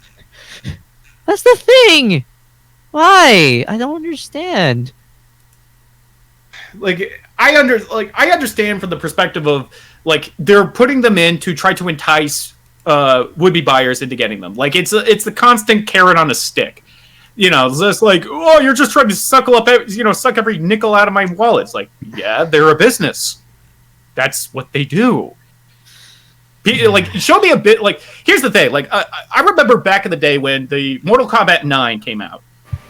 And how they were trying to compare, and then people were trying to compare, oh, look at NetherRealm Studios. They give us this fantastic fucking fighting game, and they keep giving us more and more. And then you look at Street Fighter X Tekken, and they're just trying to swindle every single dollar out of you. Now, 5 years later, everyone hates WB Games because they just kind of adopted what fucking Street Fighter X Tekken did. Now there's microtransaction to buy coins to unlock crypts, which unlocks fatalities, which unlocks everything that makes Mortal Kombat. And people shit on, NetherRealm. So what I would say, if NetherRealm could exist as a business doing what they did back in Mortal Kombat 9 and then doing it here in Mortal Kombat 10, then they would be doing it. But no, they decided, no, there is a much more bigger profit to be had in selling in microtransactions than there is no microtransactions. Yeah. Or we're going to invest, tens of millions of dollars to develop this game. Okay. Now, we can either make $100 million or we can make $150 million over the course of the span of the game. Give the $150 million. Okay, then that's how we get microtransactions. Because it fucking works. Yeah. The microtransactions work. Now, the loot crate situation is complete bullshit, obviously. Yeah. I believe in every bit of ire I've seen online directed towards loot crates, I completely understand, and I'm more on their side than not. Yep. But it's not is the DMC5 a loot crate situation, or is it just straight microtransactions? Micro. Okay, all right.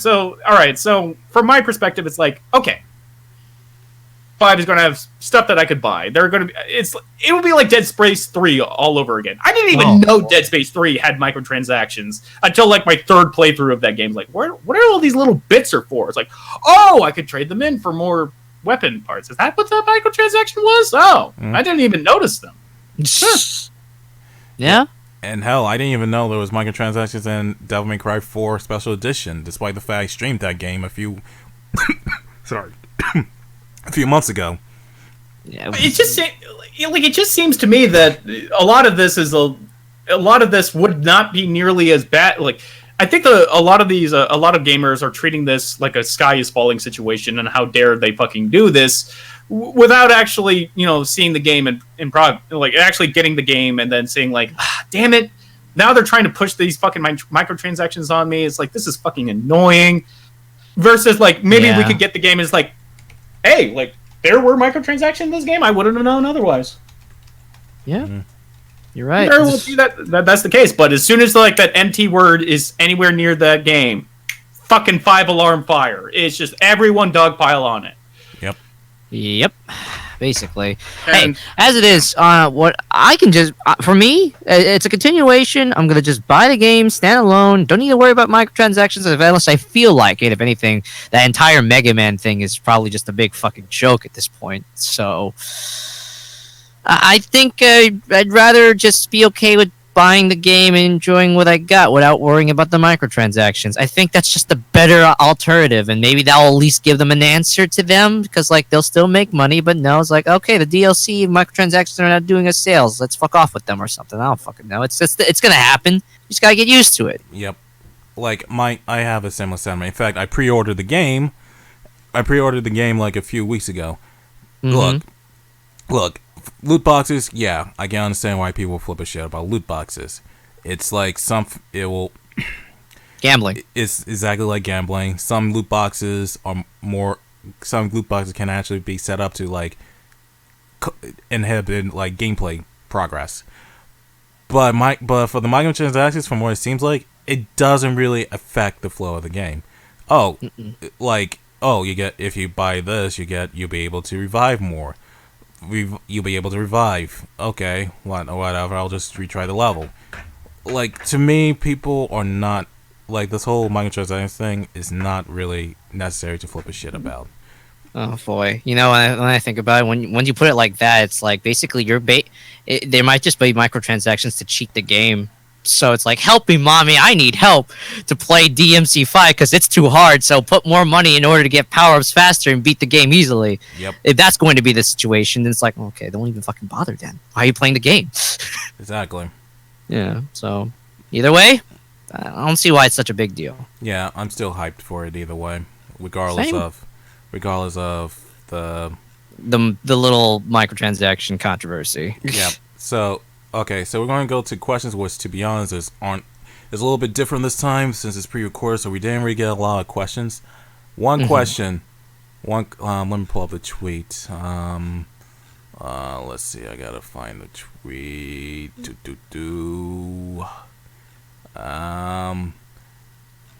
Let's see. While I look. I do remember the question. Like, it's a question that I won't forget. Will you watch Euphoria with me? Euphoria? Do you know? What the fuck? Yeah. What? Will you watch Euphoria with me? Are you familiar with Euphoria? I don't know if that was a mute for... Sorry, if that was a disconnect because of Euphoria, or is it something else? I want you to take a long, hard think on that one. What? It's a heartwarming story. Oh, screw off. I want to eat my dinner soon. I don't want to think about this. Somebody even asked this question. Hey, pick this one. No. You know what? Go ahead and play the VN for it. Go ahead and play it. Don't play the VN. Go play it. Don't play the VN. On accident. Don't play the VN. I am telling you. No, you play it too. I ain't playing the fucking VN, man. Wait a minute. I'm just sorry. I derped for a bit there. Is this what I think it is? Yes. I want to vomit. Seriously, can we not? Seriously? No, I actually do want to. I'm not going to describe it. I think I know what you're talking about. No. Let's just drop the topic completely. Fuck that. No. Oh God, fuck that. No. All right. So now that we got through that, let's go to the next question, which.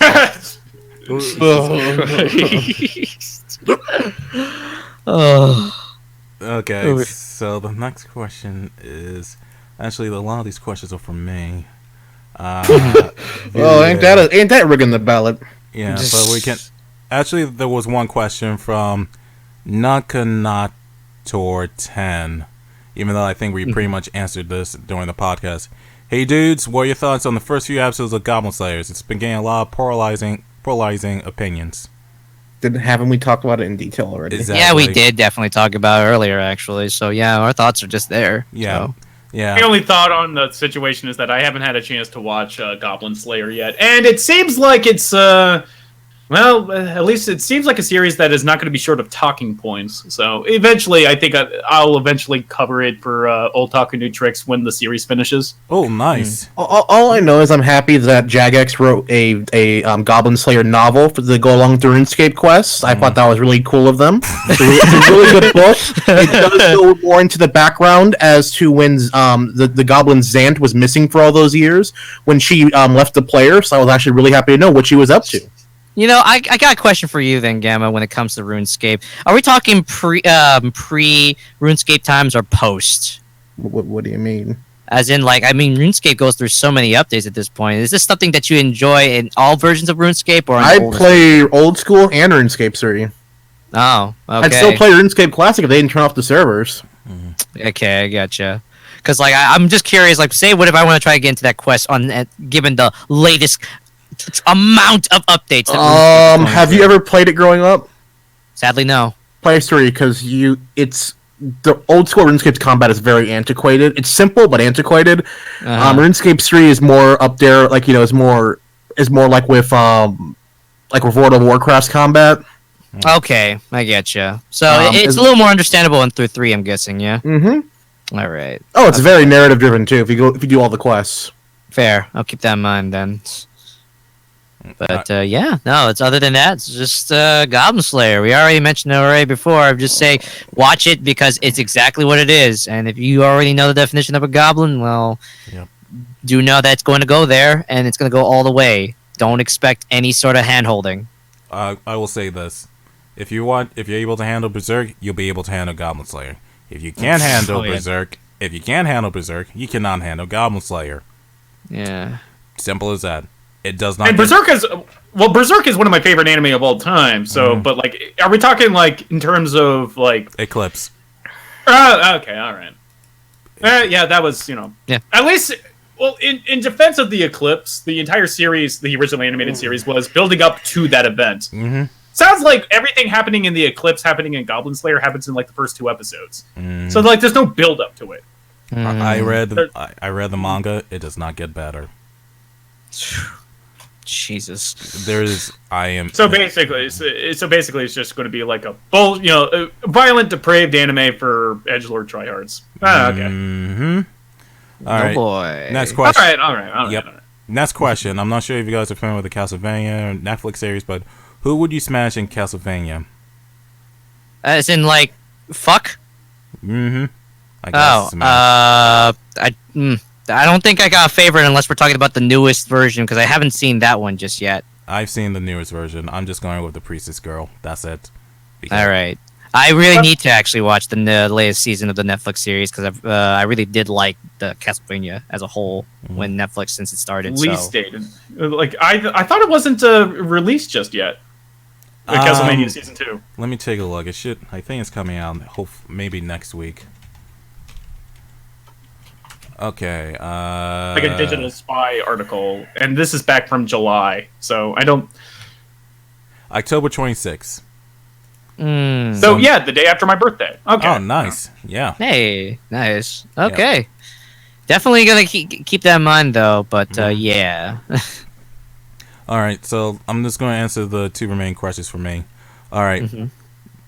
Maurice Johnson. How was Kamen Rider Force Day? Did you enjoy it? Gam is also a good Kamen Rider series too. P.S. Stay safe, you all. I'm only like 3 to 4 episodes away from finishing up Kamen Rider Force, but it's honestly a fun series. It's a little cheesy at times, and it feels like a real live action shonen show, because there's this whole focus on friendship, like, oh, we gotta be friends, guys. My goal is gonna be friendship. There was literally an episode in which one of the anti-hero guys or whatever said, in order to get this new power, you must forsaken your friendship. No, I'm able to achieve this power using the power of friendship. Like, oh boy. It was literally from a Shonen Jump. It's like something you were seeing like a Shonen Jump show. But it's a fun series. Like, I really like the characters. Force's design grew on me.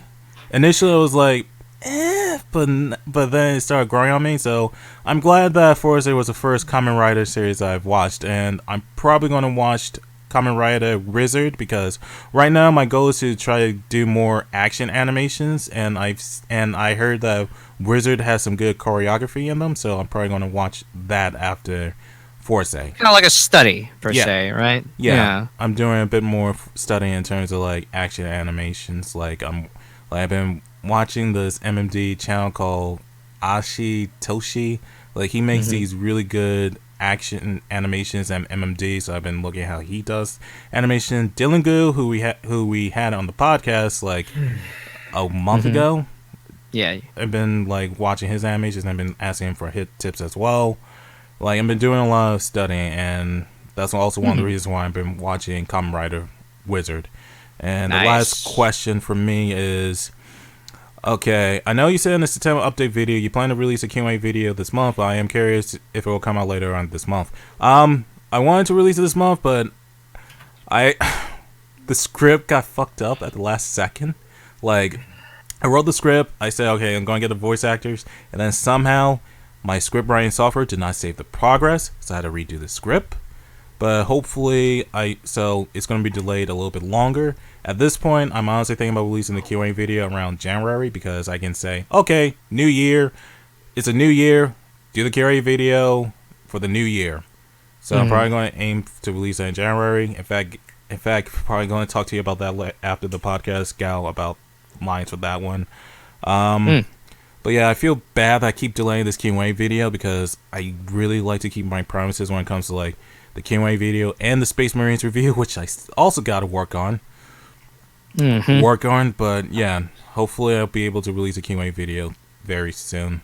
It's just that lately I've been like focusing on more original projects. That's the goal I'm trying to go into. So the reviews, the Q&A video has been on a slight back burner because of them. I getcha. All right. Okay. So let's talk about the things we're doing for the rest of October and possibly November. Let's start with Gammalad. I'll be working on some more reviews as always. Got to get these retrospectives up and looking at a few more projects that I have to do that are coming up. So busy, and probably go back to streaming more Kingdom Hearts. Well, probably maybe tomorrow or tonight. Not sure yet. Yep. And you're gonna be looking at my timeline for the Bowsette things, right? Right, Gamma? Oh, boy. Right, No, Gamma? I'm like you. I'm not a connoisseur of dead memes. Come on, Gamma. You want to consume the dead memes with me? Come on. No, you can go ahead Come on, and go Gamma. to the graveyard Come and on, roll Gamma. around in the filth that's there. Come on, Gamma. And you can be amongst your friends that are Come on, Gamma. Join me, Gamma. Join me. Come on. I'll just take my shovel and make sure I put both your bury him 20 feet under. Is it filled with Bowsette? Sure, but as long as you suffocate, I'm happy. Yay! Bury away, Gao! You got it! Damn it. Oh, Jesus. Fucking Christ. Alright. This is gonna be a lot of dirt. Yep. Had I known that one of you would be so squeamish around Bowsette hentai, I would have been so much more prepared. I would have flooded the entire feed. Well, actually, then I would have left the server. I'm not kidding. I would have left the server. I don't need it on my computer when I'm at work browsing this place. Don't worry, we'll clear it out. Yeah, that's all good. Yeah. So, but just enjoy it for a moment. Yeah, like you said, it's a sweet story. All right, it's a story it's a timeless tale. All right, that's being told. All right, and you are being goddamn ungrateful by not appreciating. What's there to appreciate? Jesus fucking Christ! Oh my God! Don't you just like? It was so happy for It was for like that. Yes, it was for like the first 2 weeks. I thought it was pretty cool, and then it died. And then became Bowsette. Bam. There you go. I mean, Bowsette's getting more popular, so yeah. I mean, if you think about it in concept, died, became a ghost, that's Bowsette. Bam! Yay! It became a ghost. I'm a ghost, guys! Please turn him into a painting and burn it. we might need Professor Egad for this one. That's exactly what I mean. Turn him into a painting and burn the painting. That's who Leia has the crown on. Well, I have my Bowsette. You know what? I want someone out there to draw Mark and Dai with the crown on together. Wait, I'm not the one supporting fucking this. What are you talking about? We need Marquette and Diet together. Enjoying.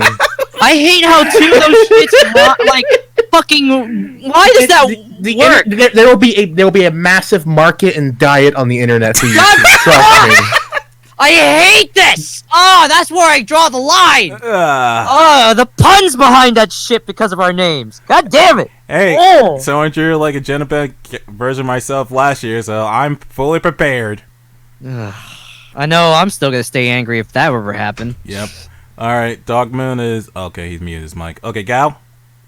For me, like it is, same grind as always. Again, I'm gonna spend, even during November, much more time with my family as I can. So, trying to make sure everything's all good and connected with them. Still gonna work, still gonna try. I am doing, I don't know, I mentioned this already before, but I'll say it again for those who are, like, fans of me, that Chapter 3 of Heroes of Inkopolis is still on the works right now. I'm already getting, I got, like, 2-3 people recorded for their lines at this point, and we're getting a lot more in, and I already have established editors that we're going to work together on to make sure we get this thing out, apparent sooner or later. So, again, I'm not going to hold promises to be during Christmas, or at least during this year, but I will say I'll make sure to get it around out that year or next as soon as possible, because holy god dang, I get this asked so many times. Yep. Alright, Dogmoose has mic muted. Dogmoose will spend the rest of November with his... with his MILFs, yeah. Yes. He's probably being probably back with them now, being force-fed milk and cookies. You might need it to... that's probably his palate cleanser after everything else. Actually, he's probably screaming, and we just can't hear it because they muted his mic. Oh yeah, you're right. That lucky bastard! Of course. Alright, Bennett, what are you doing in November? November is, depending on when... They'll probably know about this when this podcast goes up. I'm not quite sure what the turnaround is on this, but November is Adult Swim month. So I'm going to be covering some Adult Swim anime over the course of November. I'm also going to... Thankfully, this discussion has enlightened me to the fact that Castlevania is going to be coming up really soon. So I think I'm going to do an Oldtaku New Tricks on Castlevania for the first week of November. Nice. Oh yeah, nice. So talk about season 1 and season 2, since like season 1, I remember liking season 1 quite a bit, mainly because I love Warren Ellis's writing. Even though like he does kind of go back into his character tropes every now and then, like do we need another protagonist that is just so goddamn burnt out and so jaded by everything that surrounded him again? So like that's just that's Warren Ellis shorthand if you read enough of his books. But I'm excited for season 2. Yep. For coming out, and so yeah, definitely be on the lookout for the first Monday in November. That's gonna be fun, and November's gonna be real fun because we're just gonna be talking about a bunch of we're gonna be talking about 2 Adult Swim anime that I think one I think people remember, the other one once in its entirety, and I don't think nobody ever brings it up again. Nobody brings it up, and then we're gonna close out Adult Swim month with a fan favorite. I'm not gonna say which ones are which, but I'm thinking it's gonna be a surprise when it comes out. Just I get you. Yeah. All right. For me, I'm going to be finishing up Forza, like I said. Hopefully, I'm going to start fine tuning the podcast model, so that way I can start working on the animations for the podcast. Then I'm going to start revealing details of my short film project, which I think I'll post like a GIF of the main character on Twitter and the community page, hopefully next week, judging by the progress of the model. Then I saw those loons. All right. Damn it. All right, like I was actually kind of surprised that you were going to leave up the Soul Calibur. we have all the guest hosts. They're probably like, if the guest hosts all the guest hosts join the Discord server, they'll be like, "What the hell is up with this Gerald chat?" We're gonna need to clean that up a little bit if knowing other guests might come in, and who knows what they'll say. That'll be your test.